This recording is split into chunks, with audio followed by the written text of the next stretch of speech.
So hey welcome back. আজকে কিন্তু চলে এসেছি আমরা এবিটি এর সলিউশন নিয়ে। আজকে কিন্তু আমরা করব, তোমরা এখানে দেখো এই যে টেস্ট পেপার রয়েছে এবিটি এ, সেই এবিটি এরই কিন্তু পেজ নাম্বার 18 মানে সেট নাম্বার 1 কিন্তু আমি আজকের তোমাদের পুরো সলিউশন করব, অর্থাৎ একের দাগের সবগুলো আমরা করাবো তোমাকে। একের দাগের সব এমসিকিউ, তারপরে দুয়ের দাগের সত্য মিথ্যা, তিনের দাগের শূন্যস্থান এবং চারের দাগের যতগুলো রয়েছে সব কিন্তু আমি তোমাদের আজকের এই ভিডিওতে করাবো, ঠিক আছে? Okay. আর ক্লাস 10 এর সমস্ত অঙ্কের ভিডিও তোমরা যদি পেতে চাও, ডেসক্রিপশনে দেওয়া লিংক বা উপরে আই বাটনে ক্লিক করো, সেখানে কিন্তু আমি সব ভিডিও পুরো চ্যাপ্টার ওয়াইজ দিয়ে রেখেছি। যে চ্যাপ্টার দরকার সেই চ্যাপ্টারই কিন্তু তোমরা পেয়ে যাবে, তার প্লেলিস্ট আমি কিন্তু বানিয়ে রেখেছি, ঠিক আছে? তাহলে চলো আজকে আর একদম বেশি কথা বাড়াবো না, প্রথমেই আমরা চলে যাব টেস্ট পেপারের 18 নম্বরে। चलो भाई, देखो अब मैं क्या करता हूँ। তো দেখো আমরা স্টার্ট করে ফেলি একের দাগের যে এমসিকিউ গুলো রয়েছে। দেখো ছখানা এমসিকিউ রয়েছে, ঝটপট করে আমরা করে ফেলবো। তাহলে দেখো প্রথমেই আমরা স্টার্ট করব একের দাগের এক থেকে। তাহলে দেখো একের দাগের একে আমাদের কি বলে দিয়েছে, যদি কোনো মূলধন 10 বছরে সুদে মূলে দ্বিগুণ হয়, মানে কি সুদে আসলে দ্বিগুণ হয়, ঠিক আছে? তার মানে 10 বছরে একটা টাকা ডবল হচ্ছে, দ্বিগুণ হচ্ছে মানে কি ডবল হচ্ছে, মানে কেউ যদি ভাবো 1000 টাকা ব্যাংকে রাখে 10 বছর পর সেটা 2000 টাকা হচ্ছে। কেউ যদি ব্যাংকে 10,000 টাকা রাখে 10 বছর পরে সেটা 20,000 টাকা হচ্ছে, বোঝা গেল? তো এটাকেই বলছে সুদে মূলে দ্বিগুণ হচ্ছে। তবে বার্ষিক সুদের হার কত, ঠিক আছে? তাহলে এই যে আমি বললাম যে কেউ যদি ভাবো 1000 টাকা রাখে সে 2000 পাবে, যে 10 টাকা রাখবে সে 20 টাকা পাবে। তাহলে কে কত রাখছে আমি তো জানি না, কোনো একটা লোক 1000 টাকা রাখছে না 10 টাকা রাখছে ওসব তো আমি জানি না। তাহলে আমি ধরে নেব কত টাকা রাখছে, আমি পিটা ধরে নেব 1 টাকা। তার মানে কেউ যদি 1 টাকা রাখে, ঠিক আছে, তাহলে সে পাবে কত টাকা 10 বছর পর, টাইমটা হলো টি, মানে 10 বছর, ঠিক আছে? তাহলে সে 10 বছর পরে পাবে কত বলো? 1 টাকা জমা রাখলে তার দ্বিগুণ ডবল পাবে, মানে পাবে সে 2 টাকা। তাহলে 1 টাকা রেখে 2 টাকা পেলো, মানে ইন্টারেস্ট কত পেলো, সুদ কত পেলো, তার ইন্টারেস্ট আই বলে লিখছি, ইন্টারেস্টটা কত? তাহলে 2 হলো সুদে আসলে 2 টাকা পেয়েছে, আসলটা 1। তাহলে তাহলে বলো ইন্টারেস্ট কত হবে, 1 টাকা হবে, তাই কি না বলো? তাই না? সুদে আসলে 2 টাকা, তার মধ্যে আসল টাকাটা যদি হয় 1, তাহলে ইন্টারেস্ট কত? আরো 1 টাকা। তাহলে আমাদের কাছে জানতে চেয়েছে আর কত হবে, ঠিক আছে? সুদের হার কত হবে? তাহলে চলো আমরা তো এই সূত্রটা জানি, আই ইজুকাল টু কি পি টি আর বাই 100। তাহলে আই এর জায়গায় কত বসাবো, এই দেখো আই এর জায়গায় আমি বসাবো 1, তাই তো? তারপরে দেখবে এখানে পি এর জায়গাতে কত বসাবো, পি মানে আসল টাকাটাও 1, ইনটু টি এর জায়গায় কত বসাবো, টাইমে বসাবো 10। তারপরে আর এর জায়গায় কত বসাবো, এই আর এর মানটাই আমরা জানি না, কিন্তু আর এর জায়গায় আর বসাবো। নিচে যেমন 100 আছে 100 কে টুকে দেব, বোঝা গেল তো এতদূর?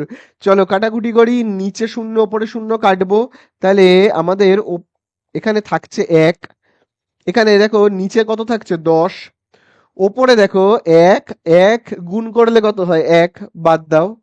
তাহলে এখানে থাকছে আর, কত থাকছে আর। এবারে আমরা কি করব খুব ভালো করে দেখবে, দেখো এইবারে এই যে দেখো দাগের নিচে রয়েছে 10, মানে 10 কি ভাগ, তাই না? 10টা তো ভাগ। তাহলে 10টা এই সাইডে চলে গেলে কি হবে, গুণ হয়ে যাবে একের সাথে, একের সাথে কি হবে, এই 10টা গুণ হয়ে যাবে। তাহলে বলো কত হচ্ছে, 1 আর 10 গুণ করলে 10 একে 10। তাহলে আমাদের আর মানে সুদের হার বা রেট অফ ইন্টারেস্ট, আর মানে কি রেট অফ ইন্টারেস্ট, কত 10%, কত সেটা 10%। তাহলে এই তো হয়ে গেল। কত নম্বর অপশানে আছে তোমরা টিক মেরে দাও। তাহলে দেখো এটা কিন্তু তোমাদের রয়েছে বি এর দাগে, বি এর দাগে টিক মেরে দেবে, বোঝা গেল? চলো আমরা দুয়ের দাগে চলে যাই। চলো দুয়ের দাগে আমাদের কি বলেছে, দুয়ের দাগের অঙ্ক কিন্তু প্রচন্ড ইম্পর্টেন্ট, বারবার তোমাদের বলে রাখছি, তোমাদের অঙ্ক বইয়ের কোষে দেখি 1.5 এর এমসিকিউ এর পার্ট খুব ভালো করে করবে, ঠিক আছে? খুব ভালো করে করবে, ওই পেজটা মাধ্যমিকের জন্য প্রচন্ড ইম্পর্টেন্ট, ঠিক আছে? তো আবারও বলছি, পেজ কোষে দেখি 1.5 এর কত এমসিকিউ এসিকিউ এর যে পার্টটা রয়েছে সেটা ভালো করে করবে। চলো 2 এর দাগে দেখো বলেই দিয়েছে x square plus B x plus c সমীকরণের বীজদ্বয় সমান হলে, তাহলে এখানে খুব ভালো করে দেখবে, হ্যাঁ। দেখো লেখা রয়েছে A X square plus B x plus C equal to 0। এবারে দেখো বলে দিয়েছে সমীকরণের বীজদ্বয় কি বলে দিয়েছে, সমীকরণের বীজদ্বয় সমান হলে, ঠিক আছে। এবারে সমীকরণের বীজদ্বয় কখন সমান হয়, তোমরা তো এটা সবাই জানো, যখন b square minus 4ac equal to 0 হয়, ঠিক আছে, তখনই তো সমান হয়, তাই না? তো এইটা কিন্তু তোমাদের বইতে আছে, খুব ভালো করে কিন্তু তোমরা দেখবে যে কখন শূন্যের সাথে সমান হয়, কখন শূন্যের থেকে বেশি হয়, এগুলো কিন্তু খুব ভালো করে তোমরা দেখবে। তাহলে চলো, এক্ষেত্রে আমাদের কাছে কিসের মান জানতে চেয়েছে, তাহলে দেখো আমাদের কাছে এখানে যেটা জানতে চেয়েছে সেটা হলো সি ইজুকাল টু কত হবে। দেখো যতগুলো অপশন দেওয়া রয়েছে সব জায়গায় দেওয়া রয়েছে সি ইজুকাল টু কত, তাই না? দেখো তাহলে বলো সি ইজুকাল টু কত হবে, খুব ভালো করে দেখবে।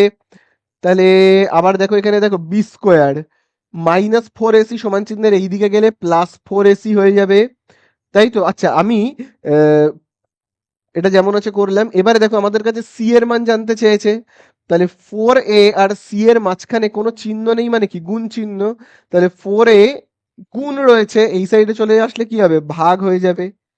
আর এখানে সিটা যেমন আছে পড়ে থাকবে, ব্যাস শেষ হয়ে গেল। আচ্ছা, এই হয়ে গেল আমাদের অ্যান্সার। কত নম্বর অপশানে আছে তোমরা একবার দেখে নাও। দেখো এইটা রয়েছে তোমাদের c equal to b by 4a, sorry এখানে বি স্কোয়ার হবে, আমার একটা জিনিস ভুল হয়ে গেছে, এখানে কিন্তু বি স্কোয়ার হবে, বি স্কোয়ার বাই 4a, তাই তো? তাহলে দেখো এটা ডি এর দাগের অপশানই রয়েছে। আচ্ছা এইটাকে আমি কোথায় পেলাম, এটা কিন্তু দেখবে তোমাদের অঙ্ক বইতেই দেখবে রয়েছে, কোষে দেখি 1.5 এর যে চ্যাপ্টার, সেই চ্যাপ্টারেই দেখবে এটা কিন্তু তোমরা পেয়ে যাবে, ঠিক আছে। তো দেখো এই আমাদের হয়ে গেল। এবারে আমরা চলে যাব 2 এর দাগে, 2 এর দাগ তো হয়ে গেল, এবার আমরা 3-এর দাগে যাব, হ্যাঁ। দেখো এবারে আমরা যাব 3-এর দাগে। 3-এর দাগে দেখো বলে দিয়েছে একটা লম্ববৃত্তাকার শঙ্কুর তির্যক উচ্চতা 15, ভূমির ব্যাসের দৈর্ঘ্য কত বলে দিয়েছে 16, তাহলে পার্শ্বতলের ক্ষেত্রফল কিন্তু জানতে চেয়েছে। আচ্ছা তাহলে দেখো আমি একটা লম্ববৃত্তাকার, দেখো আমি একটা শঙ্কুকে এখানে এঁকে ফেললাম, ঠিক আছে, শঙ্কু। তাহলে এই হলো একটা শঙ্কু, এই শঙ্কুটার দেখবে বলে দিয়েছে তির্যক উচ্চতা, মানে এইটা এল, এল কত বলে দিয়েছে 15। আচ্ছা এইটাকে আমরা কি বলি, উচ্চতা। আর এই যে এই লাইনটাকে আমরা বলি ব্যাসার্ধ, ব্যাসার্ধকে আমরা কি দিয়ে চিহ্নিত করি, আর দিয়ে।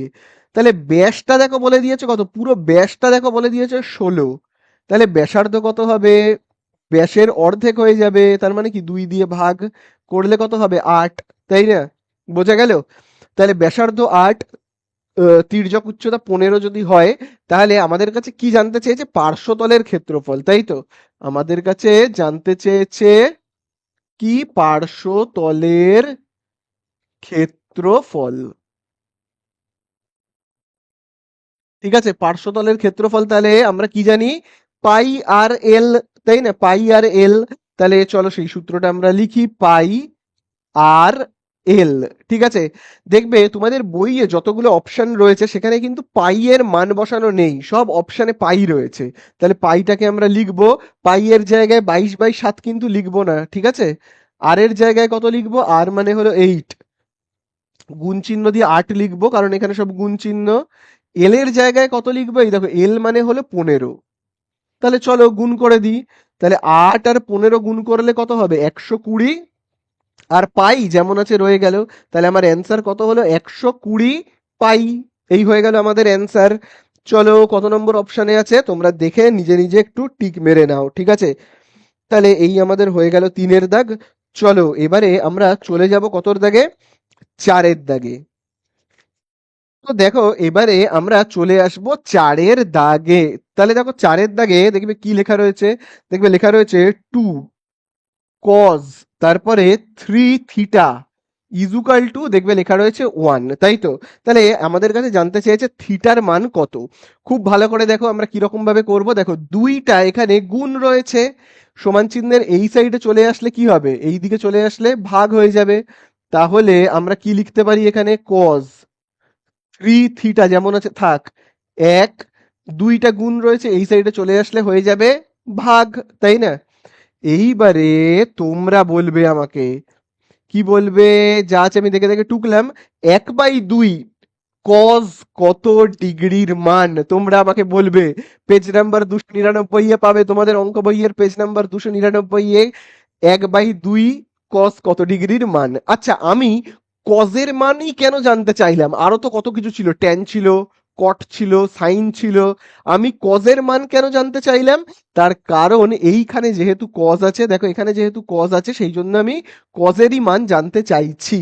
তাহলে তোমরা আশা করি পেরে গেছো যে 1/2 হলো কিন্তু কজ 60 ডিগ্রির মান, কজ 60 ডিগ্রির মান। তাই জন্য 1/2 এর নিচে আমি কি লিখলাম? Cos 60 degree. ঠিক আছে, চলো কাটাকুটি করি। এই সাইডে কজ, এই সাইডে কজ কেটে গেল, পড়ে থাকছে কি? 3θ ইজুকাল টু 60 ডিগ্রি। তাহলে শুধু থিটার মান জানতে চেয়েছে। দেখো তিনটা কি রয়েছে? গুণ রয়েছে থিটার সঙ্গে, তিনটা গুণ এই সাইডে চলে গেলে কি হবে?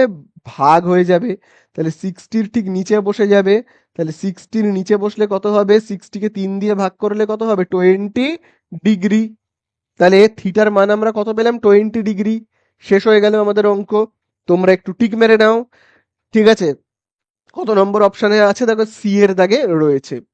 চলো এটাকে মুছে দিয়ে আমরা এবারে 5-এর দাগে যাই। তো দেখো এবারে আমরা যাব কিন্তু 5-এর দাগে। 5-এর দাগের অঙ্কটা প্রচন্ড ইম্পর্টেন্ট, তোমরা কিন্তু স্টার মার্কিং করবে, প্রচন্ড ইম্পর্টেন্ট। দেখো বলে দিয়েছে ও কেন্দ্রীয় বৃত্তের। তাহলে দেখো আমি না একটা বৃত্তকে এঁকে ফেলি, যা বলবে এঁকে ফেলবো। ও কেন্দ্রীয় বৃত্ত এঁকে ফেললাম। ও কেন্দ্রীয় বৃত্ত।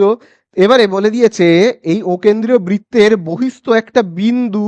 তাহলে বহিস্থ একটা বিন্দু মানে বাইরে থেকে আমি একটা বিন্দু, এই দেখো বাইরে একটা বিন্দু, এই বৃত্ত তার বাইরে একটা বিন্দু, বিন্দুর নাম দেখো বলে দিয়েছে এ, তাই না? এ বিন্দু থেকে বৃত্তের ওপর অঙ্কিত স্পর্শক, তাহলে এই বিন্দু থেকে একটা স্পর্শক আঁকবো বৃত্তের ওপরে। দেখো আঁকলাম।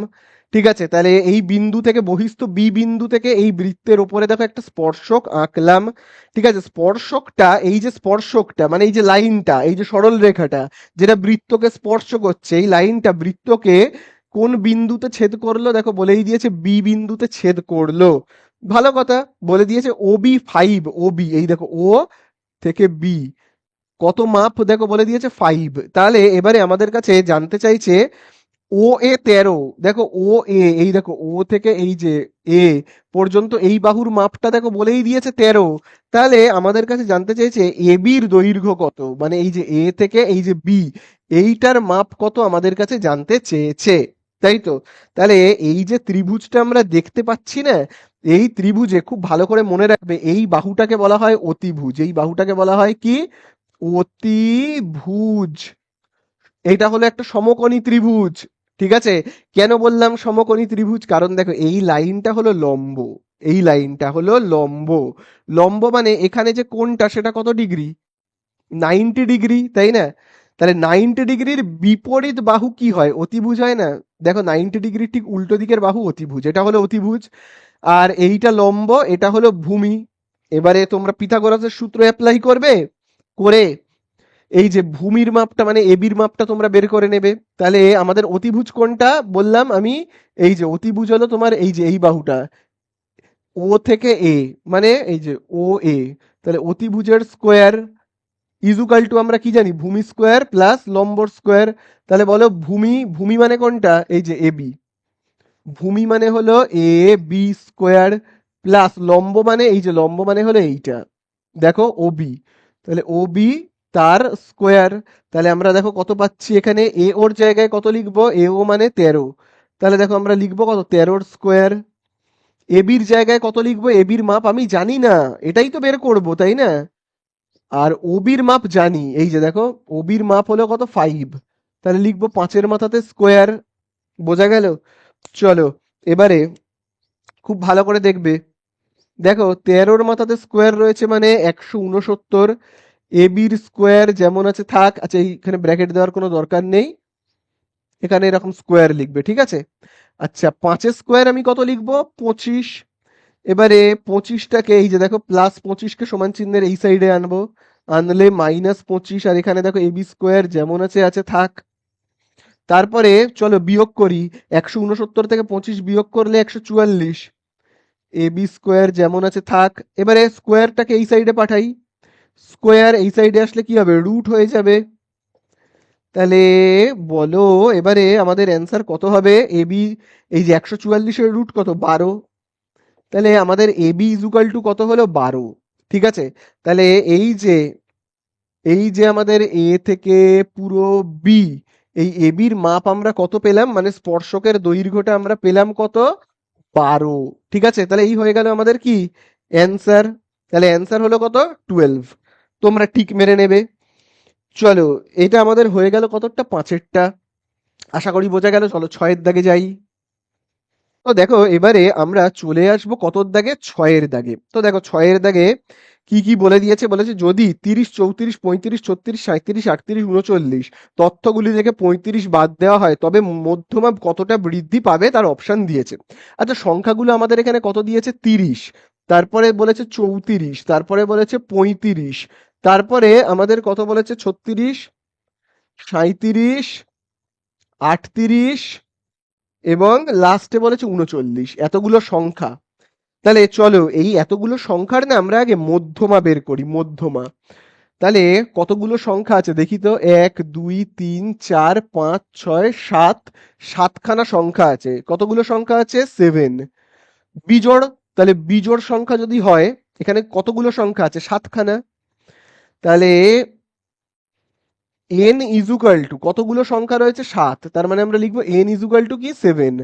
তাহলে যদি 7খানা সংখ্যা থাকে, 7 তো বিজোড়, তাহলে মধ্যমা কিভাবে আমরা নির্ণয় করব, তাহলে আমরা মধ্যমা কিভাবে নির্ণয় করব, n প্লাস 1/2। তাহলে n এর জায়গাতে আমরা কি লিখবো, n মানে হলো কত, 7, 7 যোগ 1/2, তাহলে হচ্ছে কত, 7 আর 1 যোগ করলে 8, 8কে 2 দিয়ে ভাগ করলে কত হবে, 4। 4তম সংখ্যা, 4তম সংখ্যা। তাহলে 4তম সংখ্যাটা কত, দেখো এই প্রথম সংখ্যা, দ্বিতীয়, তৃতীয়, এই হলো 4তম, চতুর্থ সংখ্যা হলো এইটা, কত, 36। বোঝা গেল। তাহলে এই গেল যতগুলো সংখ্যা আমাদের বলে দিয়েছিল তাদের মধ্যমা আমি নির্ণয় করলাম। এইবারে আমাদের কাছে বলেছে যদি 35 সংখ্যাটা না থাকতো, যদি এই যে 35 নাম্বার, এই যে এই সংখ্যাটা যদি না থাকে তাহলে মধ্যমা কত বৃদ্ধি পাবে। তাহলে বলেছে এই সংখ্যাটা যদি না থাকে, তাহলে আমি এই জায়গাটা মুছেই দিচ্ছি, ভেবে নিচ্ছি 35টা আর নেই। তাহলে এবারে আমার কাছে কতগুলো সংখ্যা, কতগুলো সংখ্যা বলো, এই যে তাহলে আমার কাছে এখন রয়েছে একটা সংখ্যা, দুটো, তিনটে, চারটে, পাঁচ, ছটা। তাহলে এখন আমার n ইজুকাল টু কত, 6। তাহলে চলো মধ্যমা বের করি আমরা। মধ্যমা এবারে কিভাবে নির্ণয় করব, n যদি কোনো জোড় সংখ্যা হয়, n যদি কোনো জোড় সংখ্যা হয় তাহলে মধ্যমা কি করে নির্ণয় করতে হয়, তখন আমাদের এই সূত্রটা অ্যাপ্লাই করতে হয়, তাই কি না? তখন আমাদের এই সূত্রটা করতে হয়। এই সূত্রটায় আমরা মধ্যমা কখন নির্ণয় করি, যখন n জোড় সংখ্যা হয়। আর n যদি বিজোড় হয়, n যদি বিজোড় হয় তাহলে আমরা এই সূত্রটায় অঙ্ক করি। তাহলে চলো দেখো এখানে কত হচ্ছে, n এর জায়গাতে কত বসাবো, n 6, মানে 6টা সংখ্যা আছে, তাই তো n এর জায়গাতে আমি কত বসাবো, 6। তাহলে এখানে আমরা পাচ্ছি কত, এবারে দেখো আমরা মুখে মুখে করবো, হ্যাঁ। 6কে 2 দিয়ে ভাগ করলে কত হয়, হয় 3, তাই না, 3তম সংখ্যা, 3তম সংখ্যা মানে তৃতীয় সংখ্যা যোগ। আবার এই দিকে দেখবে, এই যে দেখো 6কে 2 দিয়ে ভাগ করলে কত হয়, 6কে 2 দিয়ে ভাগ করলে হয় 3, তার সাথে এই 1কে যোগ করব, 1কে যোগ করলে কত হবে, 4তম সংখ্যা। তাহলে আমার 4তম সংখ্যাটা কত হচ্ছে দেখি তো, 4তম সংখ্যাটা, তাহলে দেখি আমাদের 4তম সংখ্যা 3তম সংখ্যাটা কত হচ্ছে। তাহলে দেখো 3তম সংখ্যাটা কত হচ্ছে, মানে তৃতীয় সংখ্যাটা, খুব ভালো করে দেখবে, এই দেখো প্রথম, দ্বিতীয়, তৃতীয় হলো এই যে 36টা হলো তৃতীয়, এই যে তৃতীয় সংখ্যাটা হলো আমার কত, 36 যোগ। এবারে দেখো বলে দিয়েছে 4তম সংখ্যা, তাহলে এই হলো প্রথম, দ্বিতীয়, তৃতীয়, এই হলো চতুর্থ, চতুর্থ হলো কে, 37, কে 37। তাহলে আমরা এবারে পাশে করছি অঙ্কটাকে, হ্যাঁ, পাশাপাশি করছি। দেখো 1/2, তারপরে দেখো এখানে কোনো চিহ্ন নেই, তার মানে কি গুণ চিহ্ন দেব। তাহলে চলো 36 আর 36, 72, 73, তাই না? তাহলে আমরা যদি এটাকে ভাগ করি কত হবে, এই যে 2 দিয়ে, 2 এককে 2, 2 দিয়ে আমি যদি এই যে 73কে ভাগ করি তাহলে কত হবে? 73কে 2 দিয়ে ভাগ করলে হবে 2 3 6, 1 13, 2 6 12, 1 দশমিক দিয়ে 0, তাহলে এখানে কত হচ্ছে 2 5 10, কত পাচ্ছি আমরা? 36.5। কত পাচ্ছি? 36.5। ঠিক আছে, বোঝা গেল? তাহলে দেখো এবারে খুব ভালো করে, আমাদের কাছে প্রথমে যে সংখ্যাগুলো দিয়ে দিয়েছিল, তখন আমরা যখন যখন আমরা 35কে বাদ দিইনি তখন আমাদের মধ্যমা হয়েছিল 36। আর যখন আমরা 35কে বাদ দিয়েছি তখন আমাদের মধ্যমা হয়েছে কত? তখন আমাদের মধ্যমা হয়েছে 36.5। আবারও বলছি, 35 বাদ দেওয়ার পরে মধ্যমা আমাদের হয়েছে 36.5। আর যখন আমরা 35কে বাদ দিইনি, তখন মধ্যমা হয়েছিল এইটা 36। তাহলে আগে ছিল 36, এখন হয়েছে 36.5। মধ্যমাটা বেড়ে গেছে, কতটা বেড়েছে এটাই জানতে চেয়েছে। তো আমরা কি করব? আগে ছিল 36, এখন হয়ে গেছে 36.5। তাহলে 36.5 থেকে আমি বিয়োগ করব 36কে, তাহলে হয়ে যাবে কত? 0.5। তাহলে এইটুকুনি মধ্যমা আমাদের বৃদ্ধি পেয়েছে, তাই না? এইটুকুনি মধ্যমা বৃদ্ধি পেয়েছে, এটাই হয়ে গেল আমাদের অ্যান্সার। 35 বাদ দেওয়ার পরে আমাদের মধ্যমাটা হয়েছে এইটা, তাহলে কতটা বেড়ে গেল আগের থেকে? 0.5, তাই না? তাহলে হয়ে গেল আমাদের একের দাগের গুলো শেষ। চলে যাব শূন্য স্থানে। তো দেখো এবারে আমরা কিন্তু করব 2 এর দাগের শূন্য স্থান। তাহলে দেখো 2 এর দাগের শূন্য স্থানে কি বলে দিয়েছে? 2p টাকার t/2 বছরে বার্ষিক 2r/3% হার সরল সুদে সবৃদ্ধি মূল হবে 2p প্লাস একটা শূন্যস্থান দিয়েছে। তাহলে সরল সুদ, তাহলে আমাকে কোন সূত্রে অঙ্ক করতে হবে? i is equal two PTR/100। এবারে আই মানে কি? ইন্টারেস্ট। তাহলে দেখো আমি এখানে লিখছি আই মানে ইন্টারেস্ট। এখানে বলেই দিয়েছে ইন্টারেস্ট কত, কিচ্ছু বলেনি। আচ্ছা, এখানে পি মানে কি? আসল টাকা। তাহলে আসল টাকাটা কিন্তু বইয়ের মধ্যে বলে দিয়েছে 2p। তারপরে দেখো আমরা টাইমটা দেখো বইয়ের মধ্যে বলে দিয়েছে t/2। কত বলে দিয়েছে? t/2। তারপরে দেখবে আর মানে সুদের হার, মানে রেট অফ ইন্টারেস্ট, সেটা দেখবে বলে দিয়েছে 2r/3%। ঠিক আছে, তাহলে আমাদেরকে বের করতে হবে আইটা। তাহলে চলো আমরা আই বের করি। তাহলে দেখো খুব ভালো করে দেখবে, আই এর জায়গাতে আমরা আই লিখবো, কারণ আই এর মান জানি না। পি মানে আসল, আসলের জায়গায় কি লিখবো? আসল বলেছে 2p। তাহলে আমি চলো এখানে দেখো লিখবো 2p। এখানে গুণ চিহ্ন, কোনো চিহ্ন নেই মানে গুণ চিহ্ন। তারপর দেখো টি রয়েছে, টি মানে টাইম। দেখো এখানে টাইম কত বলে দিয়েছে? টাইম দেখো বলে দিয়েছে t/2, তাই না? কি বলে দিয়েছে? t/2। তারপর দেখো এখানে রয়েছে আর, আর এর জায়গায় আমি কত লিখবো? গুণ চিহ্ন দিয়ে। আর মানে এই যে দেখো, আর মানে হলো এইটা, কি লিখবো? 2r/3। বোঝা গেল? আচ্ছা, নিচে 100 রয়েছে, তাহলে আমি দেখো নিচে একটা দাগ কাটবো, কেটে এখানে কত লিখবো? 100। বোঝা গেল তো?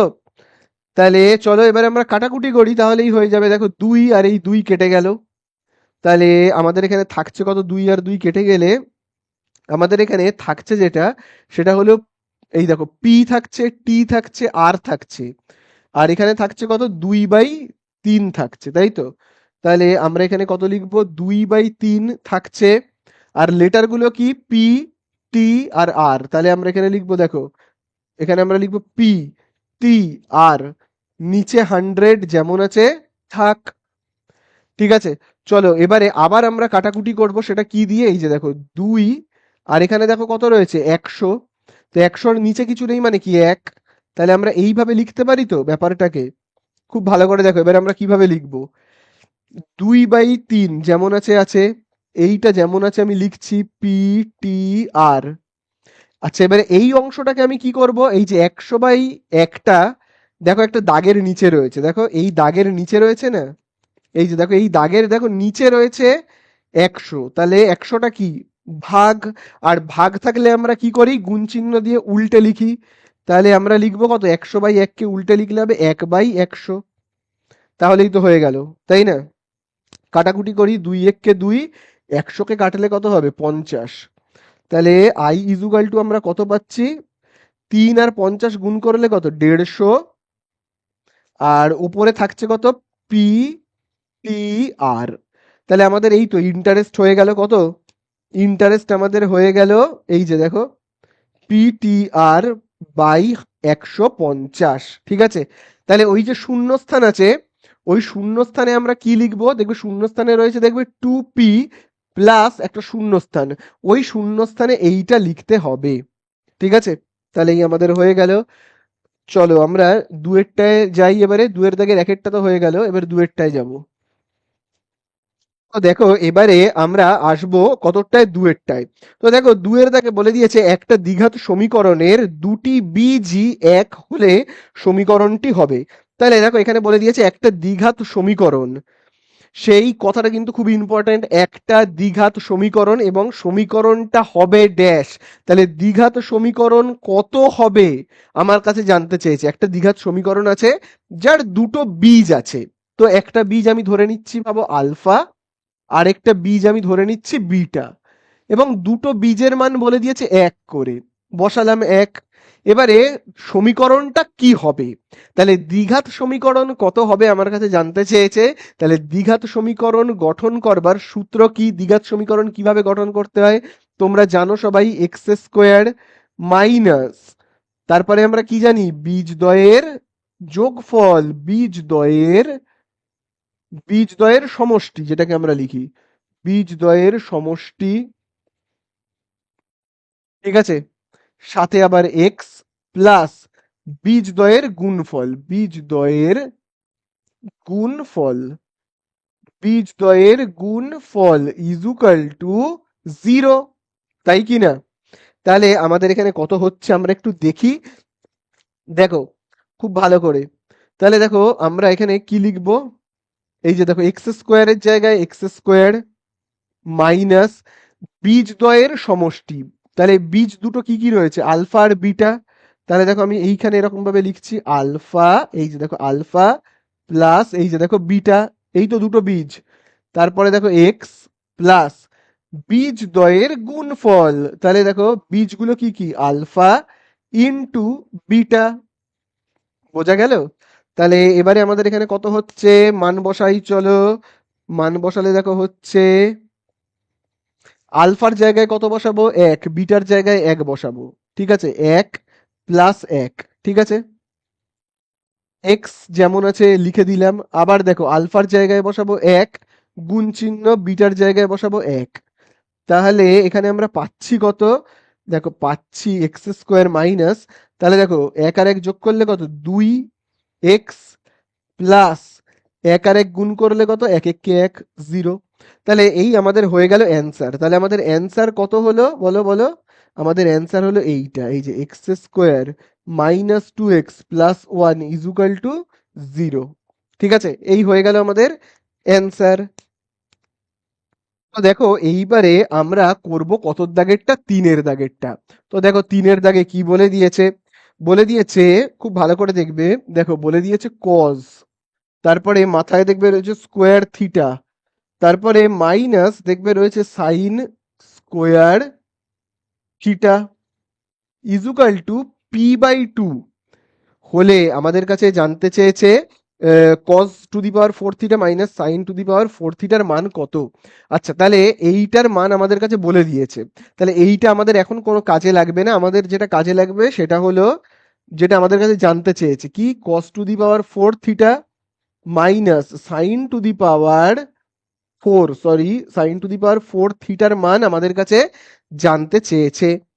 তাহলে চলো আমরা কি করব, প্রথমেই এই যে দেখো এখানে দেখো 4 রয়েছে, তাহলে পাওয়ারে 4 থাকলে আমরা এইভাবে লিখবো 2 ব্র্যাকেট দিয়ে আবার বাইরে 2, আবার দেখো সাইনেরও দেখো পাওয়ারে দেখো কত রয়েছে 4, তাহলে আমি এইভাবে লিখবো 2, আবার এইখানেও লিখবো 2, তাহলে কার সূত্রে ভাঙবো, এ স্কোয়ার মাইনাস বি স্কোয়ার, এই ব্র্যাকেটের ভেতরে যেটা রয়েছে সেটা এ, আর এই ব্র্যাকেটের ভেতরে যেটা রয়েছে সেটা কি বি।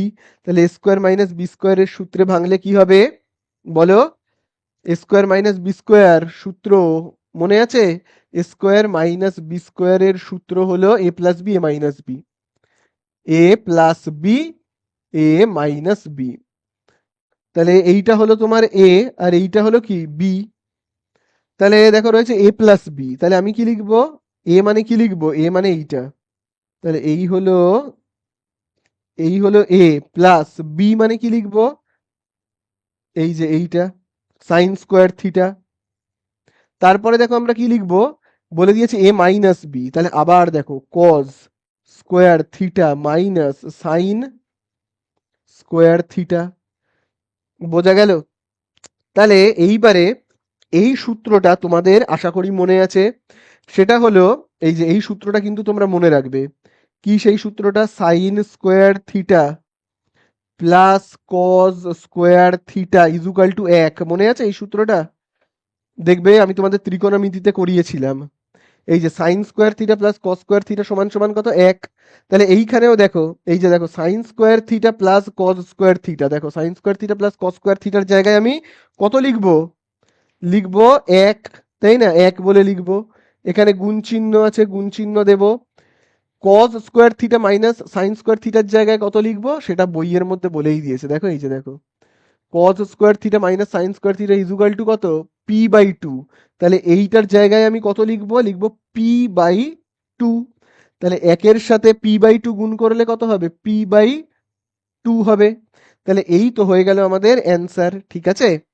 তাহলে এই অঙ্কটা করার জন্য এই সূত্রটা কিন্তু প্রচন্ড গুরুত্বপূর্ণ। এটা কিন্তু খুব ভালো করে তোমরা দেখে নেবে। ঠিক আছে? তো দেখো এইবারে আমরা চলে আসব দুয়ের দাগের চারে। তো দেখো দুয়ের দাগের চারে কি বলে দিয়েছে, একটি বৃত্তের অন্তস্থ বিন্দু থেকে বৃত্তের ওপর অঙ্কিত স্পর্শকের সংখ্যা হবে। তাহলে দেখো এই হলো একটা বৃত্ত, তার বলে দিয়েছে অন্তস্থ মানে ভেতরে একটা বিন্দু থাকতে হবে। সেটা এখানে থাকতে পারে, অথবা এখানেও থাকতে পারে, অথবা এইখানেও থাকতে পারে, যেখানে ইচ্ছে অন্তস্থ মানে কি ভেতরে একটা বিন্দু থাকতে হবে। এবং সেই বিন্দু থেকে দেখো বলে দিয়েছে, আবারও বলছি, একটি বৃত্তের অন্তস্থ বিন্দু থেকে বৃত্তের ওপর অঙ্কিত স্পর্শকের সংখ্যা হবে। তাহলে এখান থেকে তুমি যদি কোনো স্পর্শক মানে এখান থেকে যদি কোনো লাইন কাটো, তাহলে এই বিন্দুর ওপর দিয়ে অন্তস্থ কোনো বিন্দুর ওপর দিয়ে যদি কোনো লাইন যায়, তাহলে এই লাইনটা কি কোনো স্পর্শক হচ্ছে? এই লাইনটা কোনো বৃত্তের কি স্পর্শক হচ্ছে? হচ্ছে না। তাহলে দেখো বৃত্তের ভেতরে মানে অন্তস্থ কোনো বিন্দু থেকে যদি কোনো, কি বলেছে, অন্তস্থ বিন্দু থেকে ওই বৃত্তটির ওপর স্পর্শক আঁকা সম্ভব নয়। তাহলে স্পর্শকের সংখ্যা কত হবে? স্পর্শক হবে কিন্তু 0। কিন্তু বৃত্তের যদি এইখান থেকে বাইরে থেকে যদি কোনো বিন্দু নেওয়া যায়, ভাবো বাইরে থেকে একটা বিন্দু নেওয়া হলো, বহিস্থ কোনো বিন্দু, ভাবো বহিস্থ কোনো একটা বিন্দু, ভাবো এইখানে একটা বিন্দু নেওয়া হলো, এই বিন্দু থেকে কিন্তু স্পর্শক আঁকা যায়। দেখো এই দেখো স্পর্শক আঁকা গেল। তাহলে বহিস্থ বিন্দু থেকে স্পর্শক আঁকা যায়, ভেতরের কোনো বিন্দু থেকে স্পর্শক আঁকা যায় না। তুমি যাই কাটো না কেন স্পর্শক হচ্ছে না, তাই না? তাহলে অন্তস্থ বিন্দু থেকে স্পর্শকের সংখ্যা কত হবে? 0। কোনো স্পর্শক হবে না, শূন্য। ঠিক আছে? চলো এই আমাদের হয়ে গেল 4-এর দাগ। এইবারে আমরা করব 5-এর দাগেরটা। দেখো 5-এর দাগে আমাদেরকে কি বলেছে? 5-এর দাগে বলেছে দুটি নিরেট গোলকের আয়তনের অনুপাত 1:27 হলে তাদের বক্রতলের ক্ষেত্রফলের অনুপাত কত? প্রচন্ড ইম্পর্টেন্ট, স্টার মার্কিং করবে। কারণ বলেছি পরিমিতির অঙ্কে অনুপাত থাকলে সেটা খুব ইম্পর্টেন্ট অঙ্ক হয়। তাহলে দেখো দুটো গোলক রয়েছে, ভাবো দুটো এরকম বল রয়েছে। আচ্ছা, তাদের আয়তনের অনুপাত কত বলে দিয়েছে? 1:27। তার মানে এইটার আয়তন ধরে নিচ্ছি 1, আর এইটার আয়তন ধরে নিচ্ছি 27।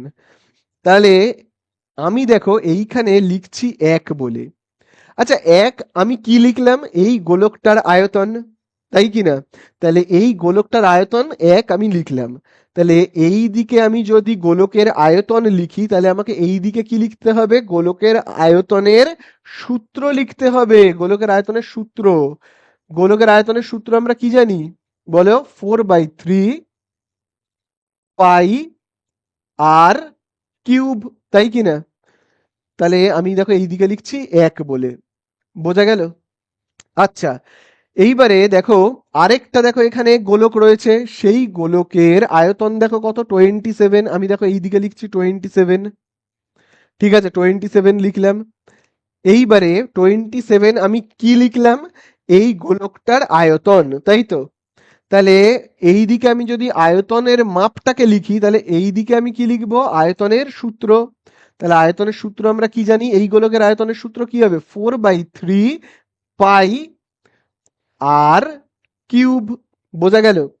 কিন্তু দেখো এইখানকার আর এর যা মাপ হবে এখানকার আর এর তো ঠিক সেই একই মাপ হবে না, তাই না? তার তার কারণ এইটার আয়তন 1 আর এইটার আয়তন 27। তাহলে দুজনের আর কিন্তু আলাদা, ঠিক আছে? তো দুজনের আর যেহেতু আলাদা, তাহলে এই আরটাকে আমি ধরে নেব R1 আর এইটার আর কে আমি ধরে নেব R2, যাতে আমি বুঝতে পারি R1 মানে হলো এই গোলকটার ব্যাসার্ধ আর R2 মানে হলো এই গোলকটার ব্যাসার্ধ, যাতে আমার গুলিয়ে না যায়, সেই জন্য R1 R2 করে নেব। তাহলে দেখো আমি এখানে লিখবো R1 আর এখানে লিখবো R2, ঠিক আছে?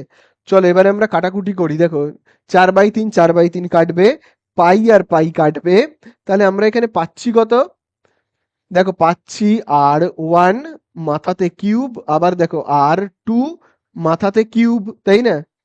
আর এদিকে থাকছে কত, 1/27। এবারে এই যে কিউবগুলো দেখতে পাচ্ছ, কিউবগুলো, এই কিউবগুলোকে এই সাইডে পাঠাবো। তাহলে R1/R2 ইজুকাল টু কত হবে, 1/27। তাহলে ঘনমূল হবে, ঘনমূল, ঠিক আছে? তাহলে বলো একের কিউব কত হয়, দেখো আমি দেখো এখানে লিখছি R1/R2 কত হবে, তাহলে একের ঘনমূল হবে 1 আর 27-এর ঘনমূল কত হবে, 3 হবে। তার কারণ 3-এর কিউব হলো কত, 3-এর কিউব হলো 27। তাহলে আমরা এইটার ব্যাসার্ধ, এই গোলকটার ব্যাসার্ধ কত পেলাম, 1। কারণ দেখো R1 মানে কত পেয়েছি, দেখো R1 মানে 1, আর দেখো R2 মানে কত পেয়েছি, 3 পেয়েছি। R2 মানে কত পেয়েছি, 3 পেয়েছি, মানে এইটার ব্যাসার্ধ 3, এইটার ব্যাসার্ধ 1। এবারে আমাদের কাছে কি জানতে চেয়েছে, জানতে চেয়েছে বক্রতলের ক্ষেত্রফলের অনুপাত, মানে এইটা আর এইটার বক্রতলের ক্ষেত্রফলের অনুপাত আমায় বের করতে হবে। তাহলে দেখো বক্রতলের ক্ষেত্রফলের অনুপাতের সূত্র আমরা কি জানি, তাহলে দেখো এইটার বক্রতলের ক্ষেত্রফল হবে 4πr², ঠিক আছে? বক্রতলের ক্ষেত্রফল বের করবার সূত্র হলো 4πr², ইস টু এইটার বক্রতলের ক্ষেত্রফল কি হবে, এই গোলকটার বক্রতলের ক্ষেত্রফল 4πr², তাই না? এবার আরটাকে আমাকে তো আলাদা করতে হবে, এই আরটা, এই যে এইটার আর, তাহলে আমাকে এখানে R1 দিতে হবে আর এখানকার আরটাকে R2 দিয়ে চিহ্নিত করা হচ্ছে, তাই না? তাহলে দেখো দুদিক থেকে কি কি কাটবে, এই যে দেখো কাটবে, দুদিকে যেগুলো মিল আছে আমরা কেটে দিই। তাহলে দেখো এই যে 4 আর 4 কাটবে, পাই আর পাই কাটবে। তাহলে R1 এর জায়গায় আমরা কত বসাবো, এই যে দেখো R1 এর জায়গায় 1 বসাবো, 1। মাথায় কি রয়েছে, স্কোয়ার, এখানে স্কোয়ার দেবো, ইস টু R2 এর জায়গায় কত বসাবো, এই যে দেখো R2 এর মান হলো কত, 3। মাথায় কি রয়েছে, স্কোয়ার দেবো। তাহলে 1 এর স্কোয়ার কত, 1। আচ্ছা 3 এর স্কোয়ার কত হবে, 9। তাহলে এই তো হয়ে গেল আমাদের অঙ্ক শেষ। তাহলে আমাদের বক্রতলের ক্ষেত্রফলের অনুপাত কত হলো, হলো 1:9। তাহলে এই হয়ে গেল আমাদের অ্যান্সার, ঠিক আছে? চলো এবারে আমরা চলে যাব, তো দেখো এবারে আমরা করব কতটা, লাস্ট রয়েছে এখানে 6-এরটা। তো দেখো 6-এর দাগে কি বলেছে, 6-এর দাগে দেখবে বলে দিয়েছে, খুব ভালো করে দেখবে, বলে দিয়েছে গড়, মধ্যমা ও সংখ্যাগুরুর মান হলো ড্যাশ প্রবণতার মাপক, ওই শূন্যস্থানে বসবে কেন্দ্রীয় প্রবণতার মাপক। কি বসবে, কেন্দ্রীয় প্রবণতার মাপক। তাহলে শূন্যস্থানে কি বসবে, কেন্দ্রীয়, ঠিক আছে? চলো এবারে আমরা সত্য মিথ্যায় যাই। তাহলে দেখো এখানে 3-এর দাগের একে বলে দিয়েছে একটা যৌথ ব্যবসায় এ এর মূলধন 1200 টাকা ও লভ্যাংশ 180 টাকা, যদি মোট লাভ 300 টাকা হয় তবে বি এর মূলধন 800 টাকা। তো দেখো প্রথম জন এ, চলো এ এর কত টাকা মূলধন, মানে কত টাকা ইনভেস্ট করেছে সে ব্যবসাতে, সে কত টাকা ব্যবসায় ঢেলেছে, 1200 টাকা, এবং লাভ করেছে কত, লাভও দেখো বলে দিয়েছে কত, লাভ দেখো বলে দিয়েছে 180 টাকা। এবারে আমরা আসবো বি তে। চলো দেখি বি এর মূলধন কত বলেছে, দেখি বি এর মূলধন। দেখো বি এর মূলধন বলেছে 800 টাকা, তাই তো। আর লাভ কত বলেছে, খুব ভালো করে কিন্তু দেখবে। লাভ বলেছে মোট লাভ 300। 300 টাকাটা কিন্তু মোট লাভ। বি এর লাভ 300 নয়, বি এর লাভ 300 নয়, মোট লাভ 300। তার মধ্যে 180 টাকা লাভ কে নিচ্ছে, এ। 300 টাকা টোটাল লাভ। তার মধ্যে এ যদি পেয়ে যায় 180 টাকা, তাহলে বি এর লাভ কত? 180কে বিয়োগ করলেই আমরা পেয়ে যাব 120 টাকা, তাই কি না? বোঝা গেল? এইবারে আমাদের কাছে বলছে এইটা কি সত্যি যে বি এর মূলধন কি সত্যি 800 আর লাভটা কি সত্যি 120? এটা কি সত্য না মিথ্যা? তাহলে আমরা কিভাবে করব দেখো। সবসময় এই সূত্রটা জানবে, মূলধনের অনুপাত যা হবে, মূলধনের অনুপাত যা হবে,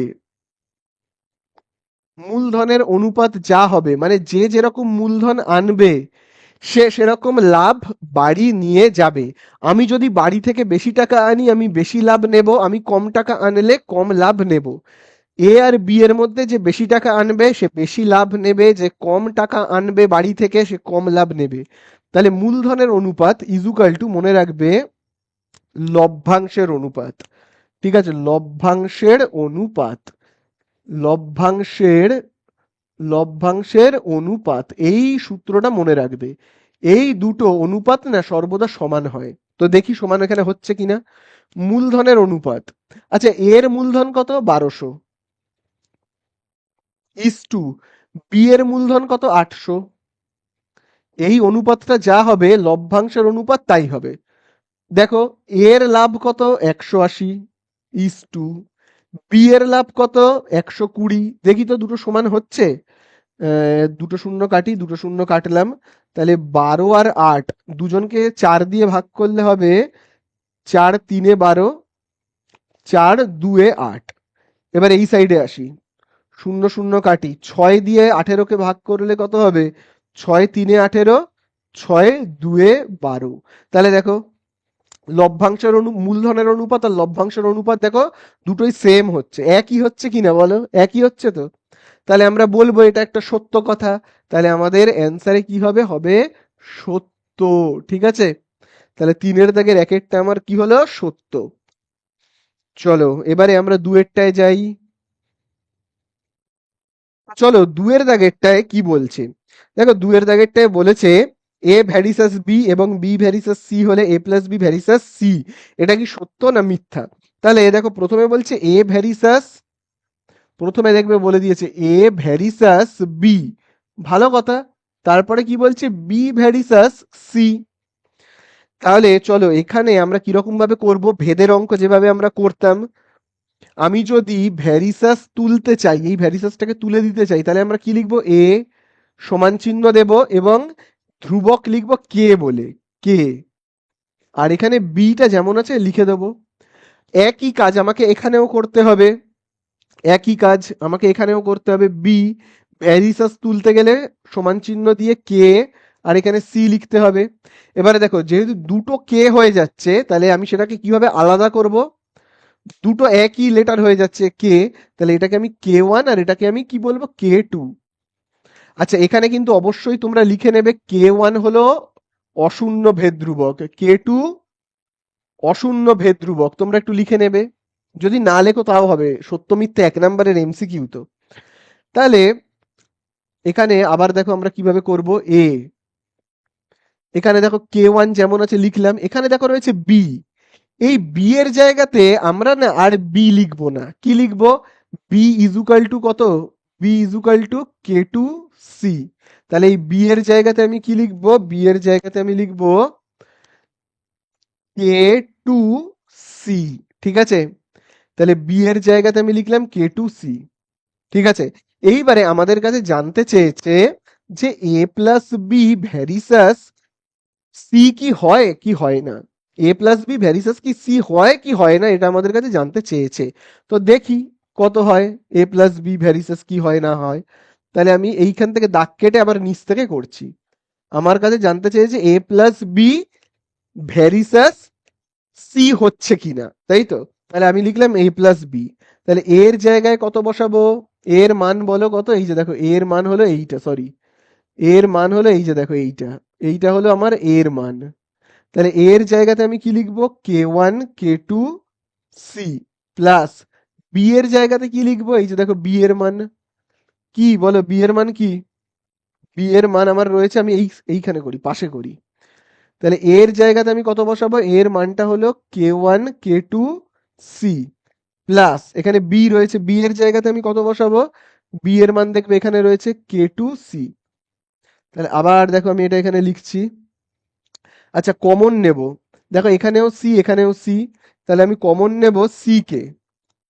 সি যদি কমন নিই তাহলে পড়ে থাকছে কি? পড়ে থাকছে k1 k2 প্লাস এখানে আবার k2। কে টু কে আমরা কমন নিলাম না, দেখো কে টু কিন্তু কমন যেত, কিন্তু কমন নিলাম না কেন বলো তো? দেখো কে হলো কি ধ্রুবক, যে কোনো কে, সে k1 হতে পারে, k2 হতে পারে, k3 হতে পারে, এগুলো হলো কি ধ্রুবক।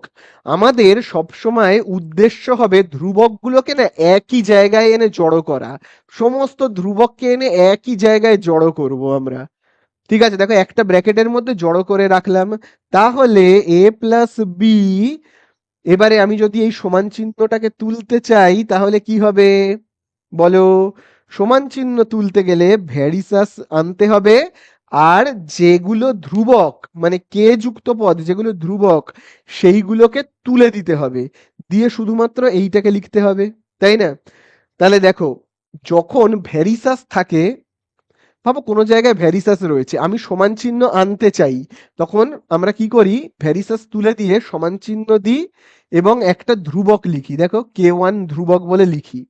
ঠিক উল্টোটা, যখন আমি সমান চিহ্নটা এবারে তুলে দিয়ে আবার ভ্যারিসাসকে ফিরিয়ে আনবো, তখন যা যা ধ্রুবক রয়েছে কে দিয়ে যা যা রয়েছে সব তুলে দেব। ঠিক আছে, দিয়ে আমরা কি করব? ধ্রুবকগুলোকে তুলে দিয়ে সমান চিহ্নের জায়গায় ভ্যারিসাস লিখবো, হয়ে গেল। তাহলে এইটা তো আমাদের সত্য, এটাই তো বলেছে, তাই না? বোঝা গেল তো? চলো, এবারে আমরা যাব তিনের দাগে। তো দেখো এবারে আমরা চলে আসবো কত, তিনের দাগের তিনে। তো দেখো তিনের দাগের তিনে কি বলে দিয়েছে? অর্ধবৃত্ত অপেক্ষা বৃহত্তর বৃত্তাংশস্থ কোণ স্থূল কোণ। তো এইটা হবে, তিনের দাগেরটা হবে মিথ্যা, ঠিক আছে? তিনের দাগেরটা হবে মিথ্যা। চলো এবারে আমরা চলে যাব চারের দাগে। দেখো চারের দাগে বলেছে একটা ত্রিভুজের তিনটে বাহুর দৈর্ঘ্য সাইন থিটা কস থিটা ও এক হলে ত্রিভুজটি একটি সমকোণী ত্রিভুজ। তাহলে দেখো একটা ত্রিভুজ আছে, তো আমি ত্রিভুজটাকে আঁকি, এরকম একটা ত্রিভুজ বলেছে, এটা কি সমকোণী ত্রিভুজ হবে কি হবে না? বইয়ে বলছে সমকোণী ত্রিভুজ, আমি দেখি না সমকোণী ত্রিভুজ কিনা, যদি হয় তাহলে সত্য, নইলে মিথ্যা। চলো আমি তাহলে এরকম একটা ত্রিভুজ আঁকি। আচ্ছা, বলে দিয়েছে তিনটে বাহু, একটা বাহুর নাম হলো সাইন থিটা, একটা বাহু হলো সাইন থিটা, আরেকটা বাহু হলো কস থিটা। ঠিক আছে, তাহলে এই বাহুটা হলো কি আমার সাইন থিটা, এই বাহুটা কস থিটা। তোমরা চাইলে উল্টে পাল্টা নিতে পারো, এইটাকে কস আর এইটাকে সাইনও দিতে পারো। তাহলে বলছে এইটা, এই যে অতিভুজটা এক, ঠিক আছে, তো দেখি সত্যি কি এক হচ্ছে না হচ্ছে না। তাহলে আমরা পিথাগোরাসের সূত্র কি জানি বলো? যে অতিভুজের স্কোয়ার সমান সমান কি জানি? লম্ব স্কোয়ার প্লাস ভূমি স্কোয়ার, বা ভূমি স্কোয়ার প্লাস লম্ব স্কোয়ার, যা ইচ্ছা। তো আমি আগে লিখি লম্বর স্কোয়ার, লম্ব, আমরা কি জানি লম্বর স্কোয়ার প্লাস ভূমির স্কোয়ার, ভূমির স্কোয়ার ইজুকাল টু আমরা কি পাই? অতিভুজের স্কোয়ার, তাই তো? তাহলে চলো দেখি লম্বর জায়গাতে আমি কি বসাবো বলো? লম্বের জায়গাতে, এই যে লম্বর জায়গাতে আমি বসাচ্ছি সাইন। আচ্ছা, যেহেতু থিটা, যেহেতু এখানে স্কোয়ার আছে বলে আমাকে এখানে স্কোয়ার বসাতে হবে। ভূমির জায়গাতে আমি কি লিখবো? কজ, যেহেতু এখানে স্কোয়ার আছে আমার স্কোয়ার বসাতে হবে। তাহলে এই যে দেখো লম্বর স্কোয়ার প্লাস ভূমির স্কোয়ার, ঠিক আছে, ইজুকাল টু, তাহলে বলো এবারে কত হবে? খুব ভালো করে দেখবে, তোমরা তো এই সূত্রটা জানোই সবাই, এই সূত্রটা মনে আছে? Sine square theta plus cos square theta equal to এক, মনে আছে? ত্রিকোণমিতির সেই জিনিসটাই তো হচ্ছে, দেখো sine square theta plus cos square theta equal to কত? এক। তাহলে ব্যাপারটা কি হলো? লম্ব স্কোয়ার প্লাস ভূমি স্কোয়ার ইজুকাল টু এই যে অতিভুজ তার স্কোয়ার, মানে একের স্কোয়ার মানে কি হয়, একের স্কোয়ার মানে তো সেই একই হয়, তাই না? তাহলে ব্যাপারটা কি দাঁড়ালো, এই যে লম্বর স্কোয়ার প্লাস ভূমির স্কোয়ার সমান সমান অতিভুজ এক হচ্ছে। তাহলে বইয়েও তো তাই বলেছে অতিভুজ এক হবে। তাহলে এইটা হলো কি সত্য কথা। ঠিক আছে, চলো এই আমাদের হয়ে গেল কতটা, 4। এবারে চলে যাব 5-এ।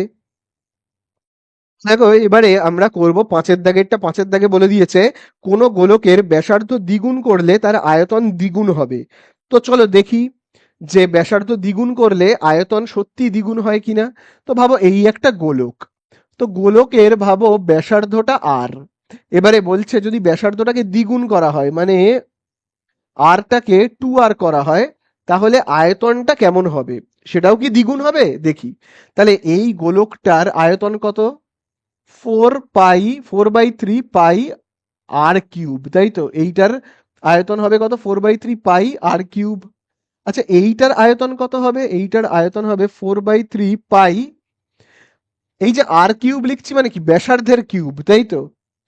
আর কিউব কথার মানে ব্যাসার্ধের কিউব। তাহলে এখানেও আমরা কি করব, যে ব্যাসার্ধটা রয়েছে তার কিউব করব, ব্যাসার্ধ কত রয়েছে 2r, তার কিউব করব, তার কিউব করলে কত হচ্ছে দেখি। তাহলে এই কিউবটা একবার 2 এর মাথায় বসবে, একবার আর এর মাথায় বসবে। 2 এর মাথায় বসলে হবে 8, আর এর মাথায় বসলে হবে আর কিউব। তাহলে এখানে দেখো আমরা কি পাচ্ছি, এখানে আমরা পাচ্ছি 4/3 পাই, 8কে আমরা পরে লিখছি, আগে আর কিউবটাকে লিখি, তারপরে আমি এইখানে 8কে লিখছি, ঠিক আছে? তাহলে দেখো খুব ভালো করে যে আগে আমাদের আয়তন কত ছিল, আগে আমাদের আয়তন ছিল 4/3 পাই আর কিউব। আর এখন যেই আমরা এই ব্যাসার্ধটাকে ডবল করে দিলাম, দ্বিগুণ করে দিলাম, তখন আমাদের কি হচ্ছে, তখন আমাদের আয়তনটা হচ্ছে এই যে দেখো 4/3 পাই আর কিউব, সাথে আবার 8, সাথে আবার 8 মানে কি, সাথে আবার 8 মানে এখানে কোনো চিহ্ন নেই মানে কি গুণ চিহ্ন। তার মানে এখানে যা আয়তন ছিল ব্যাসার্ধ ডবল করলে আয়তন কিন্তু 8 গুণ হয়ে যাচ্ছে, 8 গুণ, দেখো 8 এটা গুণ চিহ্ন। তাহলে ব্যাসার্ধ ডবল করলে আমাদের কিন্তু আয়তন ডবল হয় না, 8 গুণ হয়ে যায়। কত হয়ে যায়, 8 গুণ হয়ে গেল, 8 গুণ হয়ে গেল। ঠিক আছে, তাহলে এটা কি হবে, মিথ্যা হবে। বইয়ে বলেছে ডবল হয়, ডবল হয় না, দ্বিগুণ হয় না, 8 গুণ হয়। তাহলে এটা মিথ্যা হবে। ঠিক আছে, চলো তাহলে আমরা করে ফেললাম কতটা, করে ফেললাম 5-এরটা। চলো এবারে আমরা 6-এরটা করব। 6-এরটা তো খুবই সোজা। তো দেখো 6-এর দাগে কি বলেছে, 6-এর দাগে বলছে, 6-এর দাগে দেখবে বলছে এখানে একটি পরিসংখ্যা বিভাজনের একাধিক সংখ্যাগুরু মান থাকতে পারে। অবশ্যই পারে, তার কারণ তোমরা তো দেখেছো যে সংখ্যাগুরুর মান যখন আমি করিয়েছি কোষে দেখি 26.4, সেখানে দেখবে এরকম থাকতো না 3 3 এরকম, তারপরে দেখবে 4 4 5। তাহলে এখানে সংখ্যাগুরুর মান কি কি, 3 আর 4, কারণ এরা দুবার দুবার করে রয়েছে, তার সংখ্যাগুরুর মান 3ও হবে 4ও হবে, দুটো সংখ্যাগুরুর মান থাকতেই পারে। মানে এরকম নয় যে শুধু একটাই সংখ্যাগুরুর মান থাকবে, এরকম না, সংখ্যাগুরুর মান থাকতে পারে। বোঝা গেল? আবার ভাবো আমি একটু বেশি লিখি, হ্যাঁ, তাহলে বলো এবার সংখ্যাগুরুর মান কত, 5 তিনটে রয়েছে, 6 তিনটে রয়েছে, তাহলে 5 আর 6 হলো সংখ্যাগুরুর মান। তো সংখ্যাগুরুর মান কটা এলো অ্যান্সারে, দুটো এলো, 5 আর 6। হতেই পারে, তাই না? তাহলে সংখ্যাগুরুর মান একাধিক হতে পারে, দুটো কেন, তিনটে চারটে অনেকগুলো হতে পারে। ঠিক আছে, তাহলে এই আমাদের হয়ে গেল। এবারে আমরা চলে যাব 4-এর দাগে। তাহলে এর অ্যান্সারটা হবে কি সত্য, কারণ একদিক সংখ্যাগুরুর মান হতে পারে। চলো এবারে আমরা চলে যাব 4-এর দাগের 1-এ। 4-এর দাগের 1-এর অঙ্কগুলোর জন্য যেহেতু 2 নাম্বার আছে, তাই জন্য একটু লিখে লিখে করতে হবে। 400 টাকার 2 বছরের সমূল চক্রবৃদ্ধি 441 টাকা হলে বার্ষিক চক্রবৃদ্ধি সুদের হার কত আমাদের কাছে জানতে চেয়েছে। তাহলে চক্রবৃদ্ধি বলেছে মানে আমাকে এই সূত্রটা দিয়ে অঙ্ক করতে হবে। ঠিক আছে, এই সূত্রটা দিয়ে কিন্তু আমাদের অঙ্ক করতে হবে। আচ্ছা এখানে এ মানে কি, পি মানে কি, চলো এগুলো আমাদের তো একটু দেখে নিতে হবে। এই অঙ্কটা কিন্তু প্রচন্ড ইম্পর্টেন্ট। তাহলে দেখো এ মানে হলো সুদে আসলে কত টাকা পাওয়া যাচ্ছে? 441। পি মানে আসল টাকাটা কত? 400 টাকা। আচ্ছা, এখানে কি টাইম বলে দিয়েছে? টাইম 2 বছর বলে দিয়েছে, তার মানে এন মানে হলো টাইম 2 বছর। এন মানে হলো টাইম 2 বছর। আর আর এর জায়গাতে আমরা দেব জিজ্ঞাসা চিহ্ন। ঠিক আছে, তাহলে চলো আমরা এর জায়গাতে কত বসাবো? এর জায়গাতে যেটা হলো সুদে আসলে 441, আসল টাকাটা কত? 400। আচ্ছা, আর এর মান জানি না, ওটাই তো বের করতে হবে। এন এর জায়গায় কত বসাবো? 2 বসাবো। ঠিক আছে, চলো এবারে 441 যেমন আছে আছে, 400টা দেখো এখানে গুণ রয়েছে, এই সাইডে আসলে কি হবে? ভাগ। আচ্ছা, তাহলে এই পারে দেখো রয়েছে 1 + r/100, এখানে পাওয়ারে 2। এবারে এই যে দুইটা, এই দুইটা এই দিকে আসলে হয়ে যাবে রুট, মানে স্কোয়ারটা এই দিকে আসলে হয়ে যাবে কত? রুট হয়ে যাবে। ঠিক আছে, তাহলে রুট হয়ে যাবে। আর এই দিকে থাকছে কি? 1 + r/100।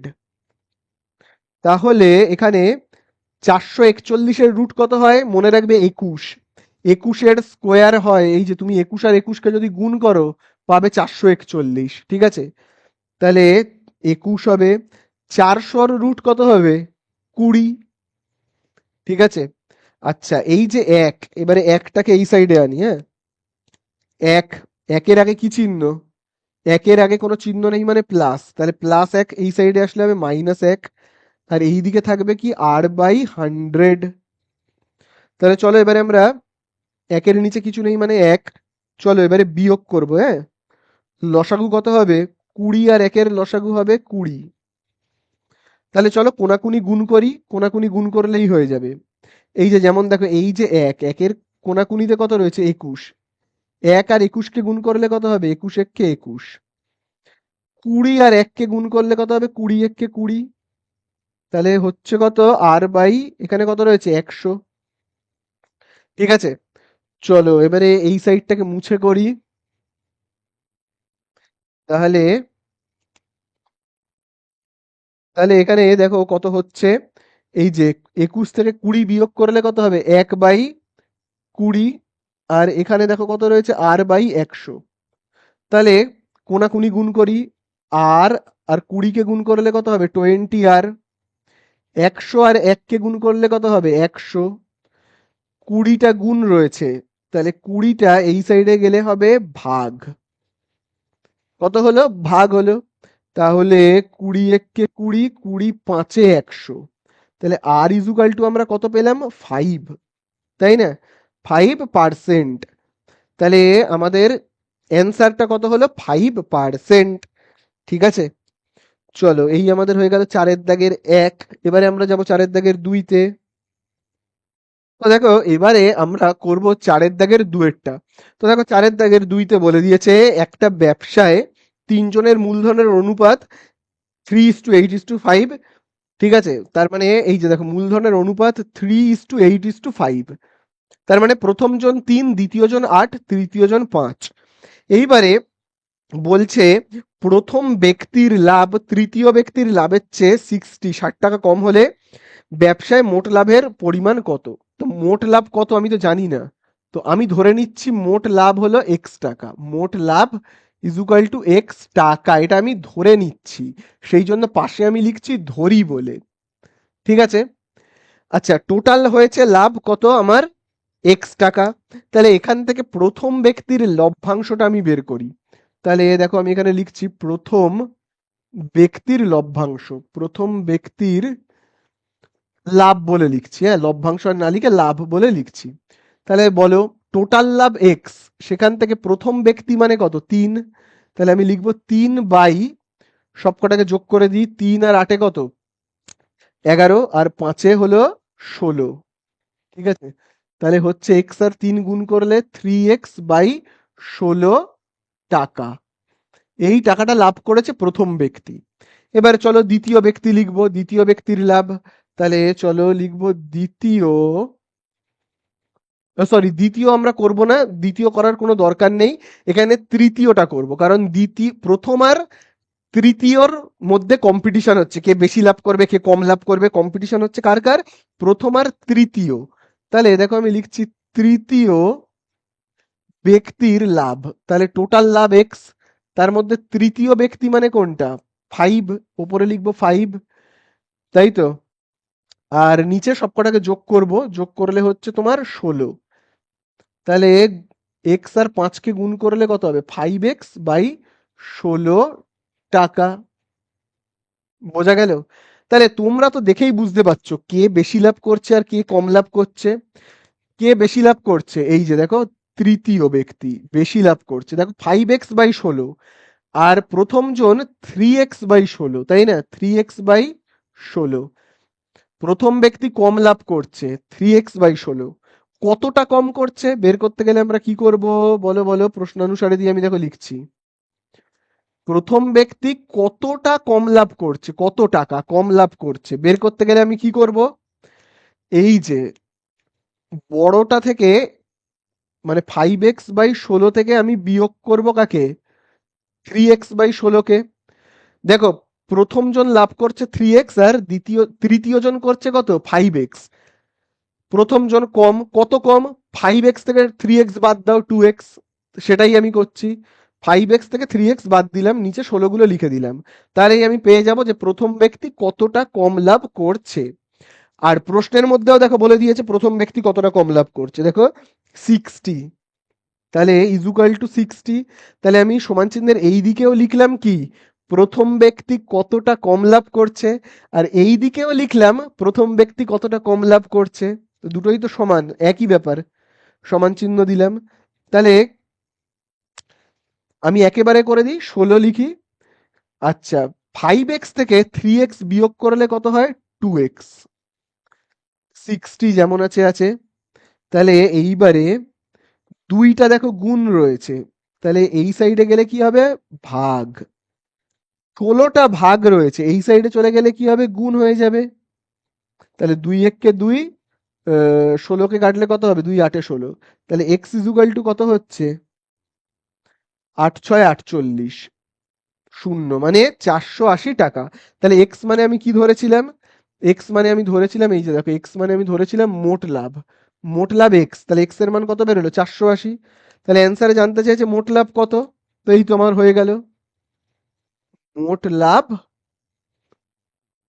কত, 480 টাকা। এই আমার হয়ে গেল দুয়েরটা। চলো তিনের দাগে যাই। তো দেখো এবারে আমরা করব কতর দাগের অঙ্কটা, তিনের দাগের অঙ্কটা, 4-এর দাগের 3। তো দেখো 4-এর দাগের 3-এর অঙ্কে আমাদের বলে দিয়েছে, দেখো বলে দিয়েছে x² - x equal to k × 2x - 1। তারপরে দেখবে বলে দিয়েছে সমীকরণের বীজদ্বয়ের সমষ্টি শূন্য হলে কে এর মান কত হবে। তাহলে দেখো আমরা প্রথমে কি করব বলতো, এই সমীকরণটাকে না আমরা এই যে ax² + bx + c = 0 এই আকারে প্রকাশ করব, ঠিক আছে। এই সমীকরণটাকে আমি কেমন দেখতে বানাবো, এই রকম দেখতে বানাবো, এই রকম দেখতে। তাহলে দেখো কিভাবে আমরা সেটা করব, x² - x যেমন আছে লিখলাম, কে দিয়ে গুণ করব, দেখো কে দিয়ে একবার 2x কে গুণ, একবার 1 কে গুণ। কে দিয়ে 2x কে গুণ করলে কি হবে, 2kx। এবারে কে দিয়ে 1 কে গুণ করলে কত হবে, কে হবে, ঠিক আছে। এইবারে আমি এই যে 2kx আর কে, এই দুজনকেই সমান চিহ্নের এই দিকে করব, কারণ দ্বিঘাত সমীকরণের এই দিকে লাস্টে কি থাকে, শূন্য থাকে, তাই না, সেই জন্য। তাহলে দেখো কেমন হবে এখানে, x² - x যেমন আছে আছে, দেখো 2kx এর আগে কোনো চিহ্ন নেই মানে কি, প্লাস, তাই না, ওর আগে প্লাস, এই সাইডে আসলে হবে -2kx। তারপরে দেখো মাইনাস কে সমান চিহ্নের এই দিকে আসলে হবে প্লাস কে ইজুকাল টু 0। এইবারে আমরা কমন নেব, কোথা থেকে কমন নেব, এই দুটো জায়গা থেকে কমন নেব। তাহলে দেখো এই দুটো জায়গা থেকে কি কমন যাবে তোমরা বলো, দেখো এখানেও এক্স এখানেও এক্স, তাই না। তাহলে আমরা কি কমন নেব, এই যে দেখো এক্স আর এক্স কমন নেব, এক্স। তাহলে এক্স কমন নিলে আমাদের এখানে কি পড়ে থাকবে, খুব ভালো করে দেখবে, এক্স থেকে এক্স কমন চলে গেলে পড়ে থাকবে এক, মাইনাসে মাইনাসে প্লাস, আবার দেখো এখান থেকে এক্স কমন গেলে কি পড়ে থাকবে, 2k প্লাস এখানে যেমন কে আছে থাক। তাহলে দেখো আমরা কিন্তু এই যে এই পুরোটাকে দেখতে কেমন বানিয়ে ফেলেছি, এই যে দেখো A X square plus B x plus C. কি করে বলছি দেখো, খুব ভালো করে দেখো, আমি না এর নিচে লাল কালিতে লিখছি, রেড কালার দিয়ে দেখো লিখছি, হ্যাঁ। দেখো খুব ভালো করে, এ এক্স এর স্কোয়ার প্লাস বি, তারপরে দেখো কি রয়েছে, বি এক্স। তো আমি কি করছি, আগে বিটাকে লিখছি, মানে পরে বিটাকে লিখছি, তারপরে এই এক্সটাকে লিখছি। তারপরে দেখো প্লাস, দেখো এখানে লেখা রয়েছে সি, সি লিখলাম ইজুকাল টু 0। তার মানে কি, এই দেখো এক্স এর বরাবরে দেখো কি রয়েছে, এক্স, দেখতে পাচ্ছ? আচ্ছা এখানে এর বরাবরে কিচ্ছু নেই, মানে কি রয়েছে, এক রয়েছে। ঠিক আছে, তাহলে বি এর বরাবরে কি রয়েছে, বি এর বরাবরে দেখো, বি এর বরাবরে দেখো উপরে দেখো রয়েছে কি, দেখো বি বরাবরে। তাহলে দেখো এর বরাবরে উপরে কিচ্ছু নেই, মানে কত রয়েছে, এক। তার মানে এ ইজুকাল টু কত, এক। বি ইজুকাল টু কত, এই দেখো বি এর ঠিক বরাবরে দেখো উপরে কি রয়েছে, দেখো বি এর বরাবরে উপরে দেখো রয়েছে কি রয়েছে, 1 + 2k। আচ্ছা এই মাইনাসটাকে কিন্তু দিতে হবে, এখানে যে মাইনাসটা রয়েছে না, এই মাইনাসটাকে কিন্তু দিতে হবে। তাহলে এখানে আমরা লিখবো কি, মাইনাস সি এর বরাবরে দেখো উপরে কি রয়েছে, সি এর বরাবরে উপরে দেখো রয়েছে কে, তার মানে সি ইজুকাল টু কে। বোঝা গেল?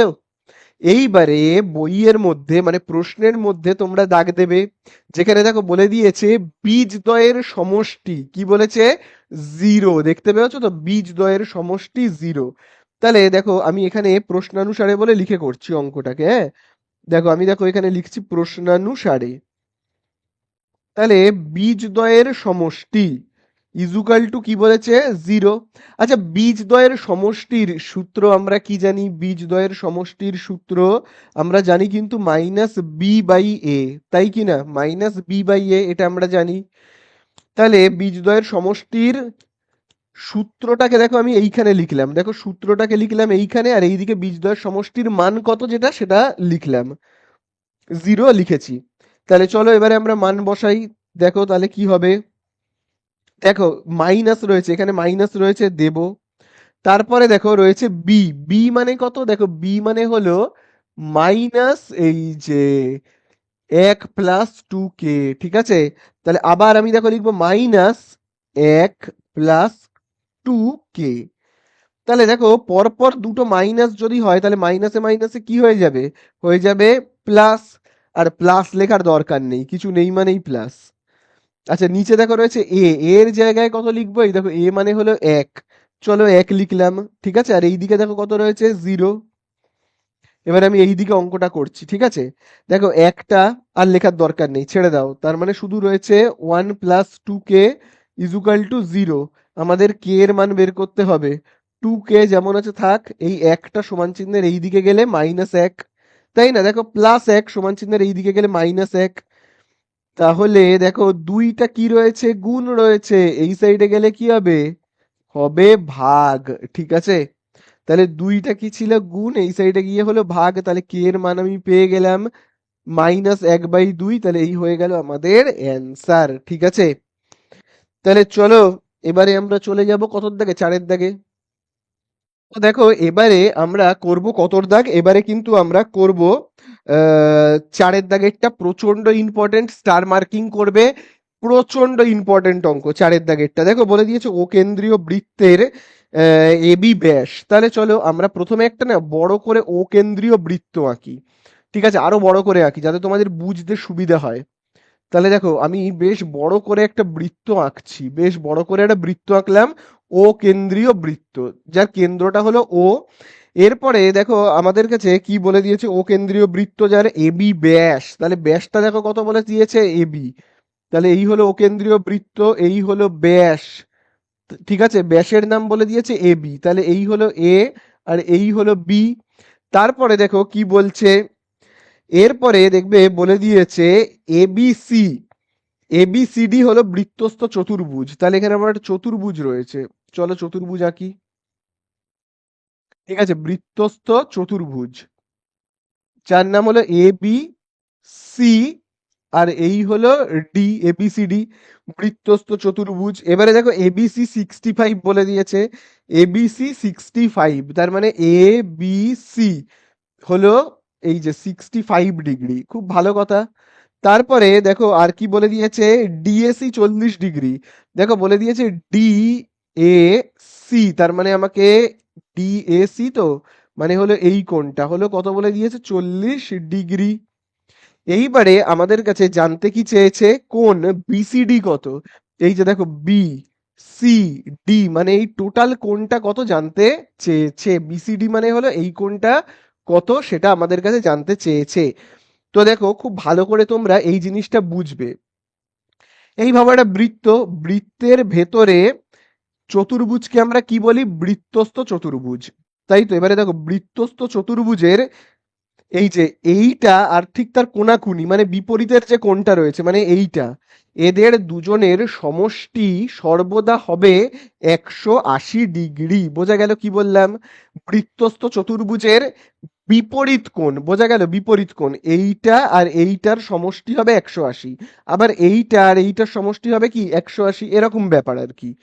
তাহলে এখানেও দেখো বৃত্তস্থ চতুর্ভুজ, তাহলে দেখো বৃত্তস্থ চতুর্ভুজের বিপরীত 65-র বিপরীত কোনটা, 65-র বিপরীত হলো এই যে এইটা, দেখো কোনাকুনিতে যেটা রয়েছে সেটাই হলো বিপরীত। বোঝা গেল? তাহলে এই যে বিপরীত, এই দুটো কোণের সমষ্টি হবে কত, হবে 180 ডিগ্রি। তাহলে চলো আমরা আগে ভাবো এই দাগটা নেই, ভাবো এই দাগটা নেই, এসব কিচ্ছু নেই। তাহলে এইটার কোনাকুনিতে এইটা রয়েছে, এই দুজনের সমষ্টি কত, 180 ডিগ্রি। তাহলে এই কোণটার নাম কি, এ বি সি। তাহলে কি লিখবো আমরা, কোণ A B C plus plus কোণ, এই কোণটার নাম কি, এ ডি সি। তাহলে A D C equal to কত হবে, 180 ডিগ্রি। তার মধ্যে আমরা এবিসি এর মান জানি, তাই তো, এবিসি কত, 65। তাহলে এখানে দেখো আমি লিখবো কত, 65 ডিগ্রি প্লাস এইটার মান আমি জানি না, এডিসির মান আমি জানি না। ঠিক আছে, তাহলে চলো আমরা এখান থেকে এডিসির মান বের করে ফেলতে পারবো। এডিসি ইজুকাল টু কত হবে দেখি, খুব ভালো করে কিন্তু দেখবে। দেখো 65-এর আগে কিছু চিহ্ন নেই মানে প্লাস, তাহলে প্লাস 65 এই সাইডে গিয়ে কি হয়ে যাবে, মাইনাস হয়ে যাবে, তাই না? তাহলে এইখানে আমরা পাচ্ছি কি, এডিসি যেমন আছে থাক, 180 মাইনাস কত হয়ে যাবে, 65। তাহলে দেখো এডিসি ইজুকাল টু কত হচ্ছে, হচ্ছে কিন্তু এইটাকে বিয়োগ করো পাবে 115। তাহলে আমরা এডিসি কত পেলাম, 115। তাহলে এডিসি মানে কোন কোনটা বলো তো, এই যে এই কোনটা, এই যে দেখো 65-এর ঠিক উল্টো দিকে যেটা রয়েছে সেই কোনটা হলো কি, এডিসি। তাহলে এডিসির মান আমরা কত পেলাম, 115। তাহলে এই জায়গাটাতে আমি দেখো লিখছি 115। ঠিক আছে, এইবারে আমাদের কোন কোনটা বের করতে হবে, টোটাল এই কোনটার মান বের করতে হবে, টোটাল পুরো এই কোনটার মান বের করতে হবে।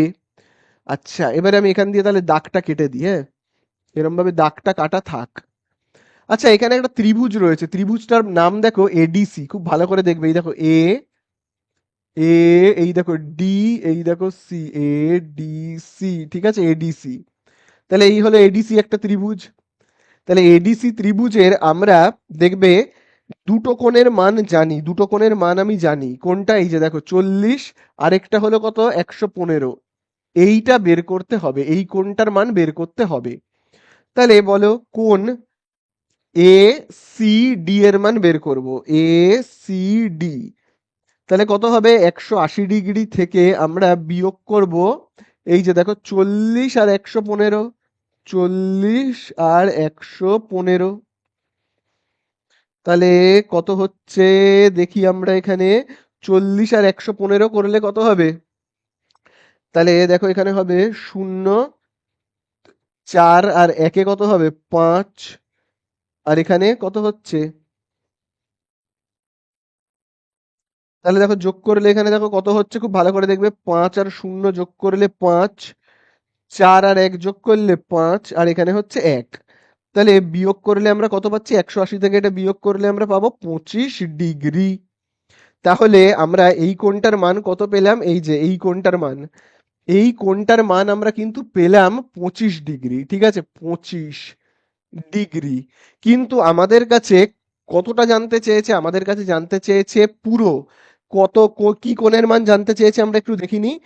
বিসিডি আমাদের কাছে জানতে চেয়েছে কোণ বিসিডি সমান সমান কত।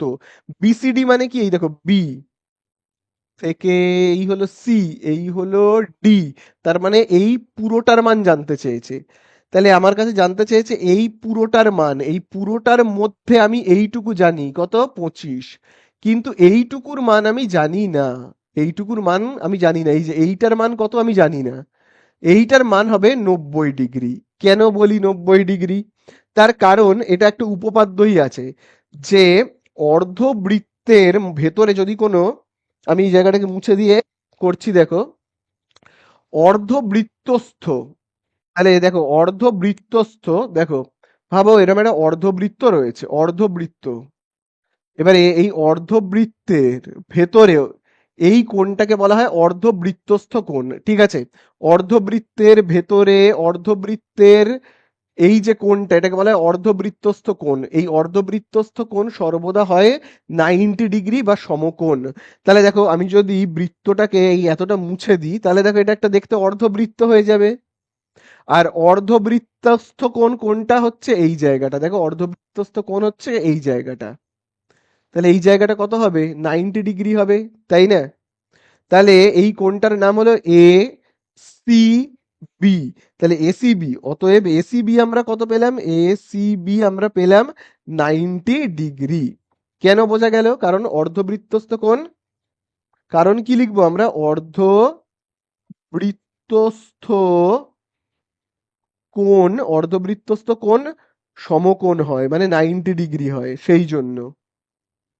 তাহলে এবারে টোটাল আমার কাছে জানতে চাইছে বিসিডি কত হবে। বিসিডি, বিসিডি মানে হলো কতটা? বিসিডি মানে হলো এই যে এই পুরোটা, এই যে দেখো বিসিডি মানে এই পুরোটা কত। তাহলে দেখো এইটুকুনি 90 আর এইটুকুনি কত 25 যোগ করলেই হয়ে যাবে। তাহলে অতএব কোণ বিসিডি কত হবে? 25 প্লাস 90 ডিগ্রি করলেই হয়ে যাবে। তাহলে কত হচ্ছে? হবে 115 ডিগ্রি। এই তো আমাদের হয়ে গেল অ্যান্সার। ঠিক আছে, এই হয়ে গেল আমাদের কি অ্যান্সার। ঠিক আছে, তো দেখো এবারে আমরা করব চারের দাগের পাঁচেরটা। তো দেখো পাঁচেরটা হলো সব থেকে সোজা অঙ্ক, বলে দিয়েছে দেখো √5 প্লাস √3, তাই তো। আরেকটা দেখবে বলে দিয়েছে √6 প্লাস √2, এদের মধ্যে কে বড় জানতে চেয়েছে। তাহলে দেখো এদের মধ্যে কে বড় কে ছোট জানতে গেলে বর্গ করতে হবে, এটার বর্গ করতে হবে, আবার এটারও বর্গ করতে হবে। তাহলে চলো এটাকে আমরা a প্লাস বি হোল স্কোয়ারের সূত্রে ভাঙবো। এইটা হলো এ আর এইটা হলো বি। তাহলে সূত্র কি জানি আমরা? a প্লাস বি হোল স্কোয়ারের সূত্র এ স্কোয়ার। তাহলে এ মানে হলো এই যে √5, এই হলো A square plus 2 A B, তাই তো। আমি দেখো সূত্রটা লিখে দিচ্ছি, তোমরা যদি ভুলে গিয়ে থাকো সেই জন্য আমি সূত্রটাকে লিখে রাখছি, হ্যাঁ। তাহলে এ প্লাস বি হোল স্কোয়ারের সূত্র আমরা কি জানি? এ প্লাস বি হোল স্কোয়ারের সূত্র হলো, মনে রাখবে, A square plus 2ab plus B square, তাই না? তাহলে এখানে কি রয়েছে দেখো, এ স্কোয়ার লিখলাম, তারপরে দেখো 2 লিখলাম, তারপরে দেখো এ রয়েছে। এ মানে হলো এই √5টা এ। তারপরে দেখো এখানে রয়েছে বি, বি মানে আমি কি লিখবো? √3 কে। প্লাস দেখো রয়েছে বি স্কোয়ার, বি মানে আমি কি লিখবো? √3। তার মাথাতে যেহেতু এখানে স্কোয়ার রয়েছে আমিও দেবো স্কোয়ার। তাহলে কত হচ্ছে এখানে? এবার এগুলোকে মুছে দিই। তাহলে এখানে হচ্ছে √5 এর স্কোয়ার মানে হলো 5 প্লাস, তাহলে 5 আর 3 কে আমরা গুণ করলে কত পাবো? পাবো 15। √3 এর স্কোয়ার কত হবে? শুধু 3 হবে। তাহলে আমরা পাচ্ছি কত? 5 আর 3 8। আর এখানে কত রয়েছে? 2√15। তাহলে এই আমরা পেলাম। এইবারে এইটার স্কোয়ার করব। এইটার আমরা কি করব? হোল স্কোয়ার করে দেখব কত হচ্ছে। তাহলে দেখো এইটা হলো এ আর এইটা হলো বি। তাহলে আমরা এ স্কোয়ার, প্রথমে দেখো রয়েছে এ স্কোয়ার, তাহলে এ মানে হলো এই যে √6, এই হলো এ স্কোয়ার প্লাস 2, তারপরে কি এ, এ মানে কি? এই যে √6 এ। বি মানে কি লিখবো? এই যে দেখো বি মানে হলো √2 প্লাস দেখো লেখা রয়েছে বি স্কোয়ার, তাহলে বি মানে কি √2 তার মাথাতে স্কোয়ার। তাহলে এখানে আমরা এবারে কি পাচ্ছি, এ বি এগুলোকে মুছে দিচ্ছি, হ্যাঁ। তাহলে কি পাচ্ছি দেখো, √6 স্কোয়ার মানে কি 6। আচ্ছা, 6 আর 2 গুণ করলে কত, 12। আর √2 এর স্কোয়ার মানে কত হবে, 2। তাহলে এখানে আমরা পাচ্ছি 6 আর 2 8 প্লাস 2√12। এবারে তোমাদের বলতে হবে যে দেখো এই অ্যান্সারটা আর এই অ্যান্সারটা দুজনের মধ্যে কে বড় আর কে ছোট, বলো তো। দেখো এখানেও দেখো রয়েছে 8, এখানেও 8, তাহলে তো দুটোই সমান হচ্ছে। এখানে দেখো 2√15 আর এখানে 2√12, তাহলে এইটা ছোট। বড় কোনটা, এইটা।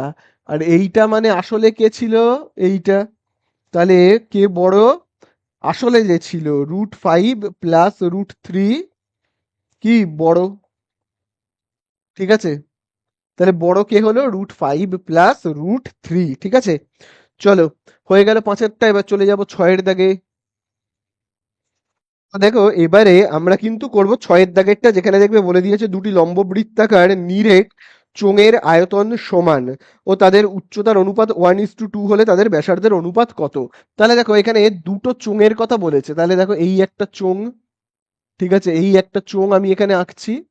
তো দুটো চোঙ, তাহলে আবার এই আরেকটা চোঙ, ঠিক আছে, দুটো চোঙকে আমি আঁকলাম। এবারে দেখো দুটো চোঙ, এইটার উচ্চতা এইচ আর এইটার উচ্চতাও এইচ, তাহলে দুটো এইচ তো গুলিয়ে যাবে। সেই জন্য আমি কি করব, এটাকে H1 আর এইটাকে H2 দিয়ে চিহ্নিত করব। এটার ব্যাসার্ধকে আমি R1 আর এইটার ব্যাসার্ধকে আমি R2 দিয়ে চিহ্নিত করব। বোঝা গেল? এইবারে দেখো বইয়ে এই জায়গাটা খুব ইম্পর্টেন্ট, বলেছে নিরেট চোঙের আয়তন সমান, মানে দুজনেরই আয়তন সমান। তাহলে এইটার আয়তন কি হবে বলো, পাই R² H সমান সমান এইটার আয়তন কি হবে, পাই R²H। এবারে এই চোঙের এইচ কে H1 আর আর কে R1 দিয়ে চিহ্নিত করা হচ্ছে, তাহলে আমরা কি করব, নিচে 1 বলে লিখব। আর এর এইচ আর আর গুলোকে সব দেখো 2 দিয়ে চিহ্নিত করা হচ্ছে, তাহলে দেখো R2 H2 এইভাবে লিখব। তাহলে দেখো বলেছে যেহেতু দুজনের আয়তন সমান, তাহলে দেখো দুজনের আয়তনকে আমি সমান চিহ্ন দিয়ে লিখেছি সেই জন্য, ঠিক আছে। তাহলে চলো এবারে দেখো বইয়ের মধ্যে কিসের অনুপাত বলে দিয়েছে বলো তো। দেখো বলে দিয়েছে উচ্চতার অনুপাত কত, সেটা 1:2। তার মানে এইটার উচ্চতা কত, এই যে এইটার উচ্চতা হলো H1 = কত হবে, 1। আর এইটার উচ্চতা কত, H2 এর উচ্চতা হলো 2, বলেই দিয়েছে H2 এর উচ্চতা, ঠিক আছে। তাহলে চলো আমরা এর মান বসাবো, তার আগে দেখি কি কি কাটাকুটি যায়, দুদিকে কি কি মিল আছে। দেখো এই সাইডেও পাই আর এই সাইডে পাই কেটে গেল, তাহলে R1 এর জায়গাতে আমরা কি লিখবো, R1ই লিখবো। মাথায় যেমন 2 আছে লিখি, মাথায় যেমন 2 আছে। H1 এর জায়গাতে আমরা কি লিখবো, 1। H1 এর জায়গাতে লিখবো 1। আবার দেখো R2 এর জায়গাতে আমরা কি লিখবো, ফাঁকা, কিচ্ছু নেই, এই জায়গাগুলো ফাঁকা। তাহলে আমি লিখবো R2, মাথায় যেমন স্কোয়ার আছে দেব, ইনটু H2 এর জায়গাতে কি লিখবো, 2 লিখবো, ঠিক আছে। তাহলে এবারে খুব ভালো করে দেখবে, দেখো এখানে R²1 যেমন আছে আছে, এই যে দেখো খুব ভালো করে দেখো, এইটা এইটা দেখো গুণ রয়েছে, এই যে R²2 এটা গুণ রয়েছে, এই সাইডে চলে আসলে কি হবে, ভাগ হয়ে যাবে। R²2 ভাগ হয়ে গেল, এই দিকে কি থাকছে, 2। একটা গুণ রয়েছে, এই দিকে গেলে ভাগ। এইবারে এই স্কোয়ার গুলোকে লক্ষ্য করো খুব ভালো করে, স্কোয়ার গুলোকে, এই যে স্কোয়ার গুলো, এর মাথায় যে স্কোয়ার ছিল, এর মাথায় যে স্কোয়ার ছিল, এই স্কোয়ার গুলো সমান চিহ্নের এই দিকে গেলে কি হয়ে যাবে, রুট হয়ে যাবে, তাই তো, R1/R2। তাহলে এই যে স্কোয়ার, এই যে স্কোয়ার গুলো এই সাইডে গেলে হয়ে যাবে রুট, 2 এর মাথায় রুট, 1 এর মাথায় রুট, তাহলে কত হচ্ছে অ্যান্সার বলো। আমি এবার এই সাইডে করছি অঙ্কটাকে, তাহলে হচ্ছে R1/R2, R1/R2 = 2 এর তো রুট করা যায় না, √2, 1 এর রুট করলে 1 হয়, তাহলে অনুপাত করলে আমরা কত পাবো, R1:R2 = এই √2:1। তাহলে এই হয়ে গেল আমাদের অঙ্ক শেষ, ঠিক আছে। চলো এই আমাদের হয়ে গেল। নেক্সট অঙ্কে যাই। দেখো এইবারে আমরা করব 7 দাগের অঙ্কটা। দেখি 7 দাগের অঙ্কে কি বলে দিয়েছে। 7 দাগের অঙ্কে বলে দিয়েছে tan plus cot theta, tan theta plus cot theta is equal to 2 হলে অ্যান্সারে বলেছে tan এর square theta plus cot to the power 7 থিটার মান বের করো। তাহলে আমাদের কাছে প্রথমে যেটা বলে দিয়েছে সেটা হলো কি tan theta plus cot theta is equal two, দেখো কত বলে দিয়েছে, বলে দিয়েছে 2। তাহলে দেখো আমরা কিভাবে অঙ্কটা করব। তোমরা তো সবাই জানো টেনের উল্টো হয় কট, কটের উল্টো হয় ট্যান। তার মানে আমরা এইটা তো জানি যে ট্যান থিটা মানে হলো 1/কট থিটা, এটা তো সবাই তোমরা জানো। আবার একইভাবে উল্টোভাবে যদি আমি বলি কটের উল্টো কি হয় 1/ট্যান থিটা, এটাও সবাই জানো। তাহলে কটের জায়গায় আমি কি লিখতে পারি, ট্যান থিটা এখানে যেমন আছে থাক, কটের জায়গাতে আমি কি লিখতে পারি 1/ট্যান থিটা। তাহলে আমি দেখো লিখছি 1/ট্যান থিটা, ঠিক আছে 2। আচ্ছা এবারে আমরা কি করব, স্বাভাবিক যেরকম ভগ্নাংশের যোগ বিয়োগ হয় ঠিক সেরকম করব। মানে নিচে কিছু নেই মানে 1, তাহলে লসাগু কত হবে 1 আর ট্যানের লসাগু ট্যান থিটা। এবারে আমরা কোনাকুনি গুণ করি, হ্যাঁ মানে এই যে ট্যান থিটা আর ট্যান থিটা গুণ করলে কত হবে, দেখো এই যে ট্যান থিটা আর ট্যান থিটা গুণ করলে হবে ট্যান স্কোয়ার থিটা, তাই না। আবার দেখো কোনাকুনি গুণ করব কার কার, এই যে দেখো এই যে 1 আর 1 গুণ করলে কত হবে 1, এখানে 2। তাহলে পাচ্ছি কত, দেখো দাগের নিচে রয়েছে ট্যান, মানে ট্যানটা কি রয়েছে ভাগ, এই সাইডে গেলে গুণ হয়ে যাবে।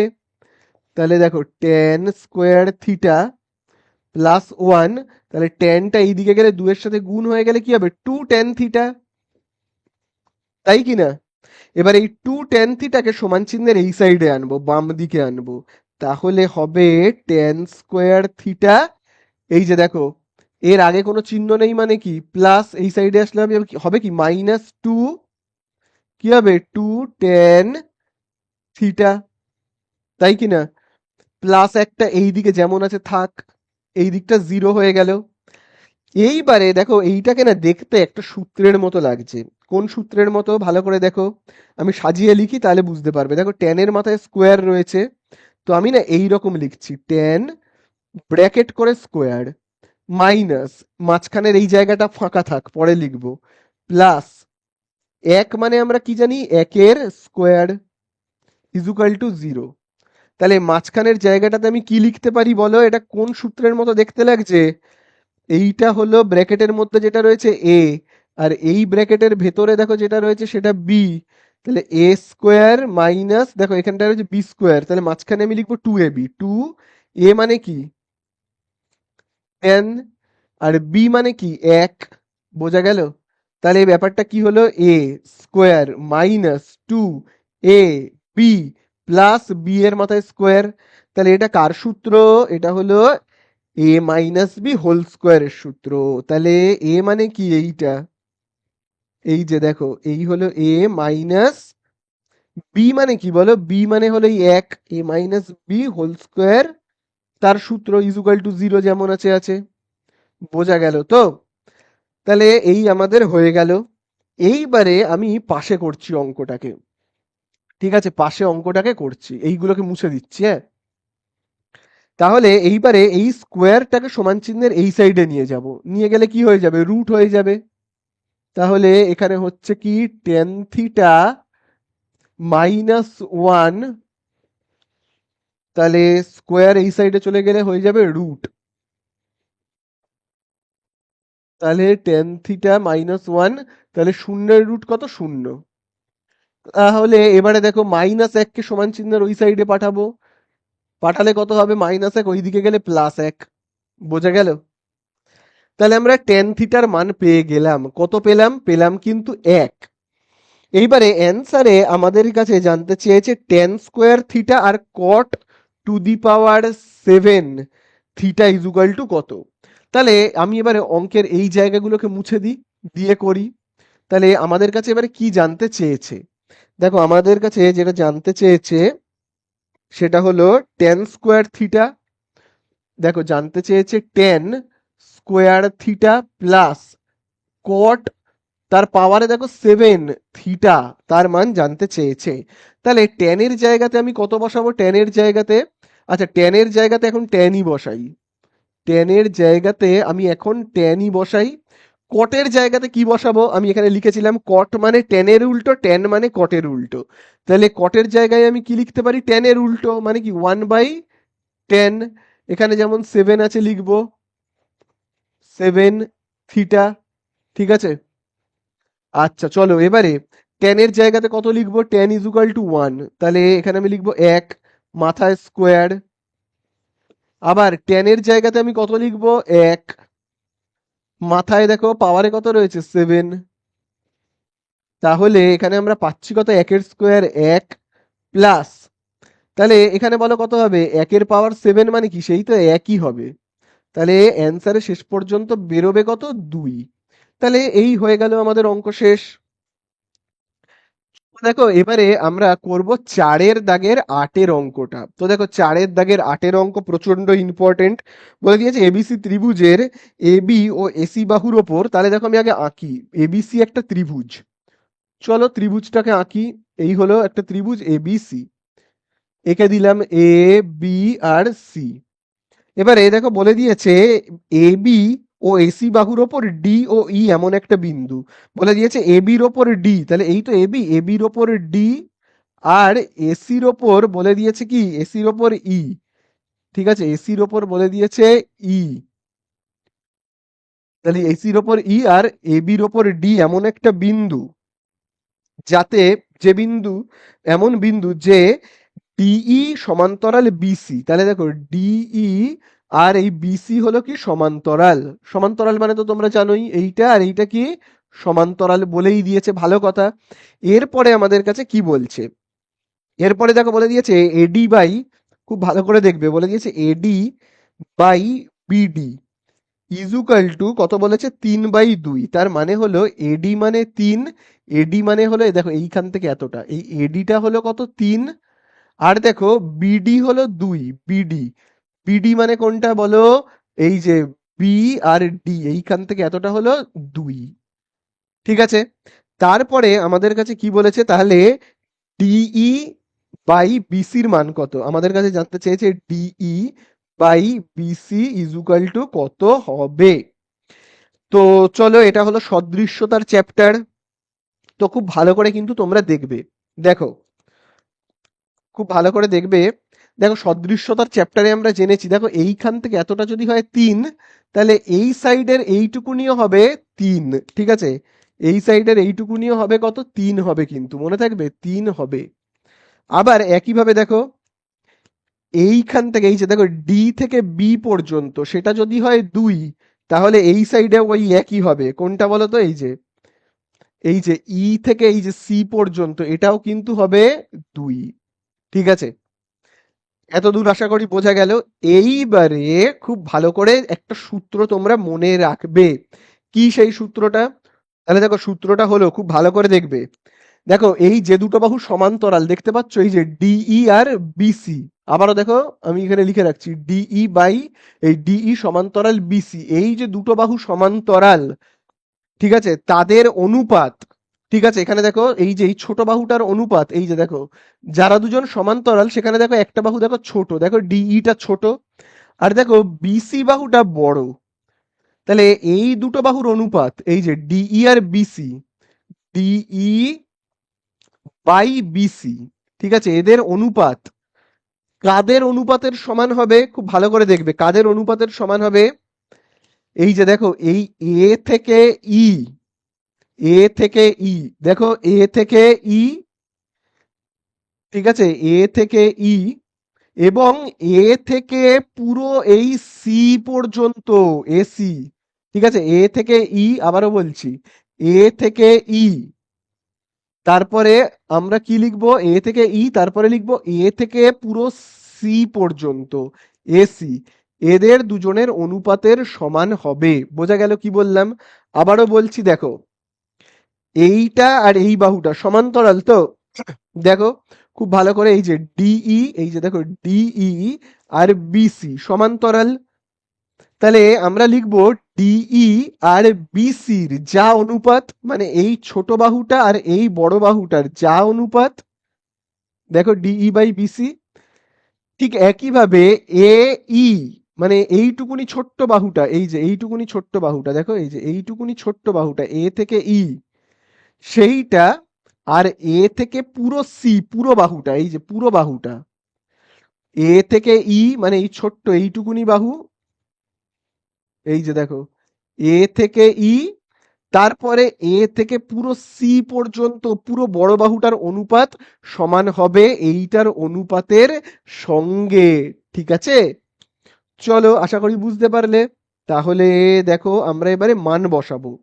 তাহলে দেখো ডিই বাই বিসি, তাহলে এ এর জায়গায় কত লিখবো, এই যে দেখো এ ই মানে হলো দেখো কত 3, তাহলে এখানে আমি লিখবো কত 3।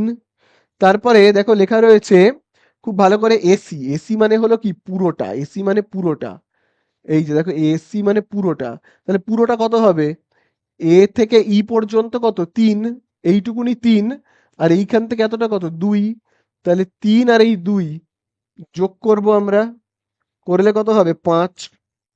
তাহলে আমরা কত পাচ্ছি এখানে, আমরা এখানে পাচ্ছি ডিই বাই বিসি, তাহলে 3 আর 2 যোগ করলে কত হবে 5। তাহলে এই আমাদের হয়ে গেল।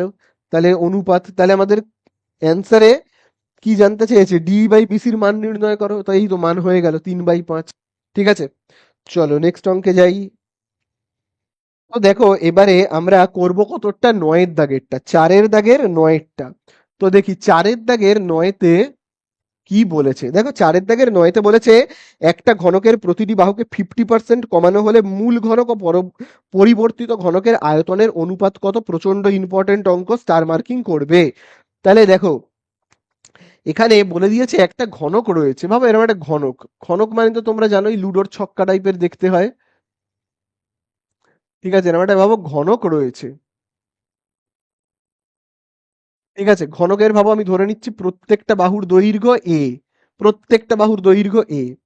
তাহলে দেখো প্রত্যেকটা বাহুর দৈর্ঘ্য এ হলে এই ঘনকটার আয়তন কত হবে, এই যে ঘনকটা, এর তাহলে আয়তন কত হবে, এর আয়তন হবে, তোমরা তো সবাই জানো ঘনকের আয়তন হয় এ কিউব, মানে কি বাহুর কিউব। ঠিক আছে, বাহুর কিউব করতে হয়। এইবারে বলেছে প্রত্যেকটা বাহুর দৈর্ঘ্য 50% কমানো হলো, তাহলে প্রতিটি বাহুর দৈর্ঘ্য, প্রতিটি বাহু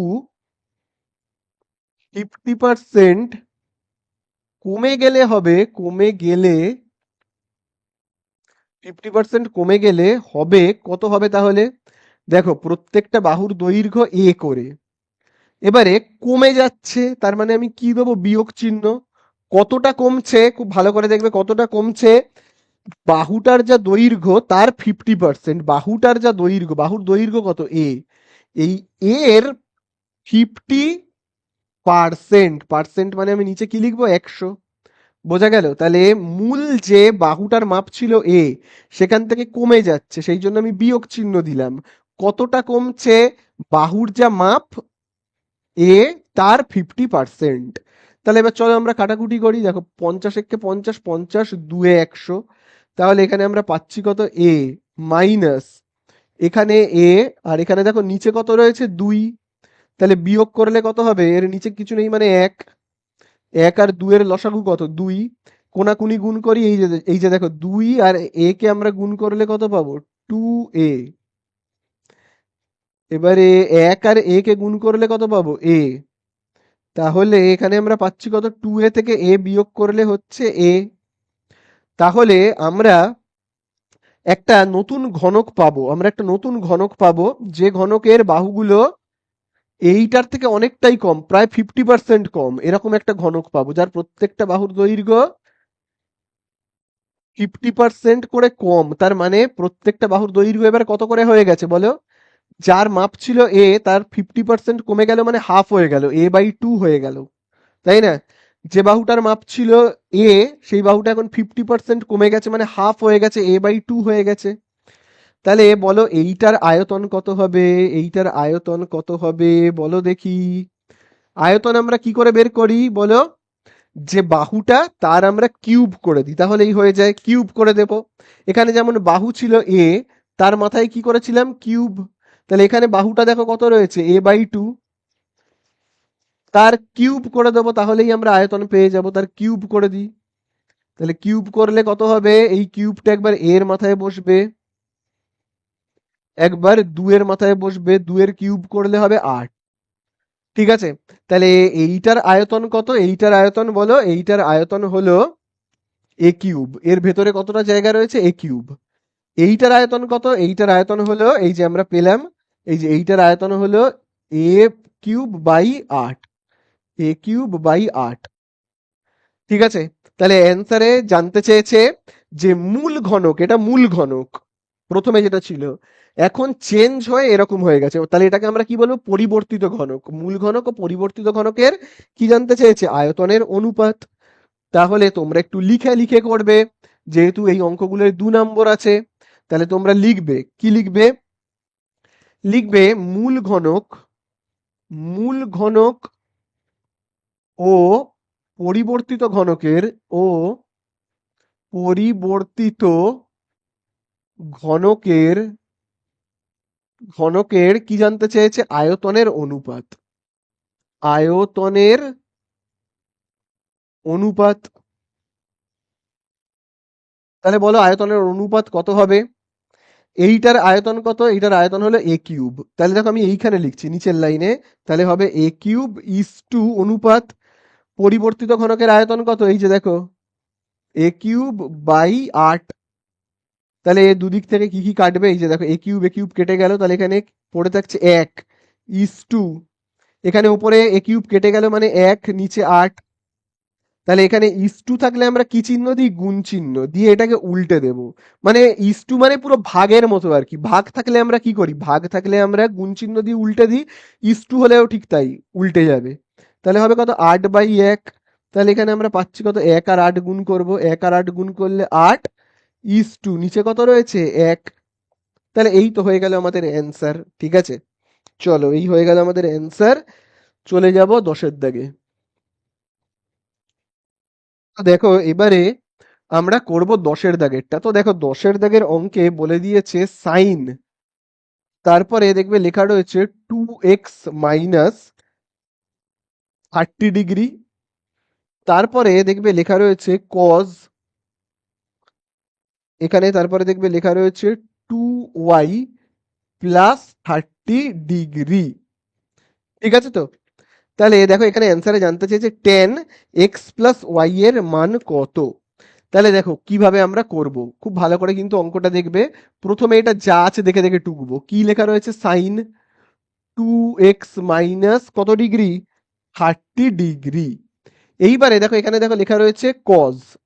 আচ্ছা, কজ, তোমরা এই সূত্রটা তো সবাই জানো, কজ থিটা ইজুকাল টু আমরা কি লিখতে পারি বলো? সাইন, বলো আমরা কি লিখতে পারি? Sine 90 degree minus theta. এটা তো তোমরা সবাই জানো। কোষে দেখি 24-এ করিয়েছিলাম, কোষে দেখি 24-এ।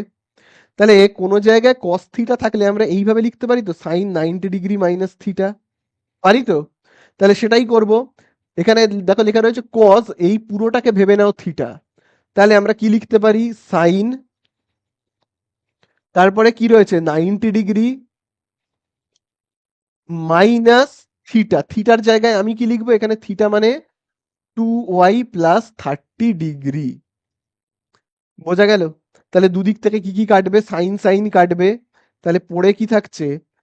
2x মাইনাস 30 ডিগ্রি, সব ব্র্যাকেট তুলে দিচ্ছি। এইদিকে দেখো থাকছে 90 ডিগ্রি মাইনাস, ব্র্যাকেট তুলে দিলে কি হবে? মাইনাসে প্লাসে মাইনাস 30 ডিগ্রি। তো দেখো এবারে কিরকম ভাবে করব আমরা অঙ্কটা, দেখো খুব ভালো করে দেখবে। 2x যেমন আছে আছে, এই যে -2y কে এই সাইডে আনলে কি হবে? +2y।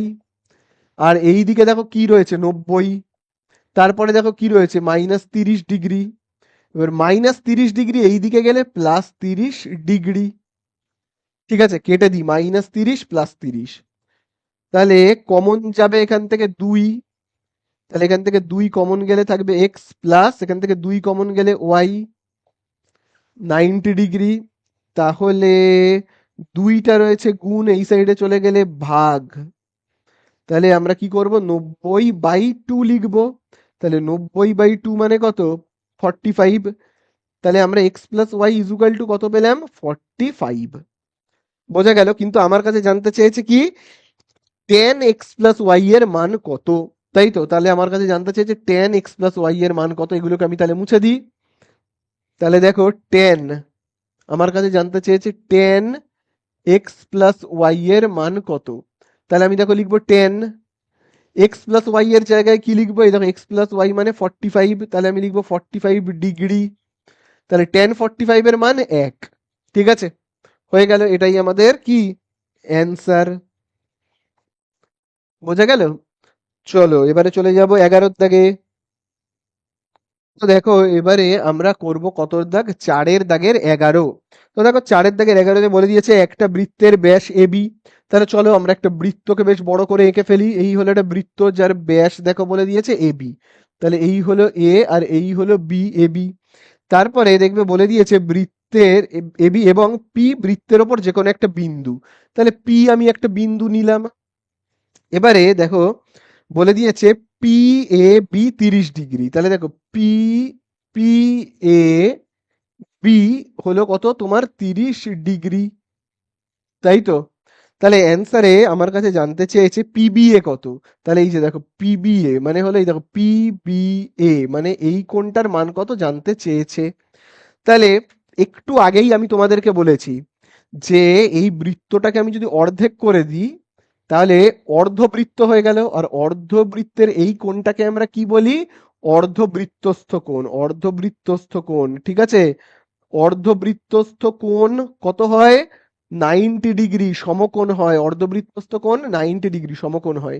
তাহলে এই কোণটা কত, 90। তাহলে একটা ত্রিভুজের এইটা 90, এই সরি এইটা 30, এইটা 90, তাহলে এইটা কত? তাহলে তো খুব সোজা। তাহলে P B A equal to তাহলে কত হবে, 180 ডিগ্রি মাইনাস তাহলে কত হবে, 90 আর 30 যোগ করে দেব, তাহলেই হয়ে যাবে। 90 আর 30 যোগ করলে তাহলে 180 ডিগ্রি। তাহলে এই দুটো যোগ করলে কত হবে, 120, বিয়োগ করলে হবে 60। তাহলে এই তো আমাদের হয়ে গেল এই কোণটা, এই সরি এই কোণটা আমাদের কত হলো, হয়ে গেল 60 ডিগ্রি। শেষ। চলো লাস্ট আমরা যেটা করব সেটা হলো 12 দাগ। তো দেখো এবারে আমরা করব 12 দাগের অঙ্কটা। তো দেখো 12 দাগের অঙ্কতে কি দেওয়া রয়েছে, বলে দিয়েছে একটা পরিসংখ্যা বিভাজনের গড়, গড় কত বলে দিয়েছে, 8.1। তাহলে দেখো গড় বলে দিয়েছে কত, 8.1। তাহলে এই গড়ের জায়গায় আমি গড়ের সূত্রটা লিখি। গড় বের করবার সূত্র কি আমরা জানি, summation F I X I, তাই তো? Summation F I X I divided by summation F I. আর এখানে 8.1 যেমন আছে আছে, বোঝা গেল? তাহলে এখানে আমি লিখলাম গড়, তার নিচে লিখলাম গড়ের সূত্র। এবার এফ আই এক্স আই এর মান বইয়ের মধ্যে মানে প্রশ্নের মধ্যে দেওয়া রয়েছে। এফ আই এক্স আই এর মান কত, 132 প্লাস কত দেওয়া রয়েছে, 5K। আর এফ আই এর মান দেখো বইয়ের মধ্যে কত দেওয়া রয়েছে, দেওয়া রয়েছে 20, আর এখানে 8.1। তাহলে চলো এবারে আমরা কি করব, জাস্ট ক্যালকুলেশন করব, হয়ে যাবে। 20 ভাগ রয়েছে, এইদিকে গেলে গুণ হয়ে যাবে। তাহলে 132 প্লাস 5K 8.1 এর সঙ্গে আমি গুণ করব, ঠিক আছে? তাহলে এখানে একেবারে রাফে করে নিয়ে 8.1 আর 20 গুণ করলে কত হয়, 0, 2 1 2, 2 8 16। তাহলে দশমিকটা এক ঘর পরে বসবে। তাহলে কত হচ্ছে আমার এখানে, হচ্ছে কিন্তু 162, 162। তাহলে এখানে দেখো 132টাকে সমান চিহ্নের এই সাইডে পাঠাই, তাহলে কত হবে, -132। তাহলে বিয়োগ করলে কত হবে, বিয়োগ করলে হবে 30। তাহলে 5টা গুণ রয়েছে, এই সাইডে গেলে হবে ভাগ। তাহলে কে ইজ ইকুয়াল টু কত হবে, 30 ভাগ, তাহলে 5টা গুণ এইদিকে গেলে হবে ভাগ। তাহলে হবে কত, 6। তাহলে কে ইজ ইকুয়াল টু কত, 6। হয়ে গেল, অঙ্কগুলো শেষ।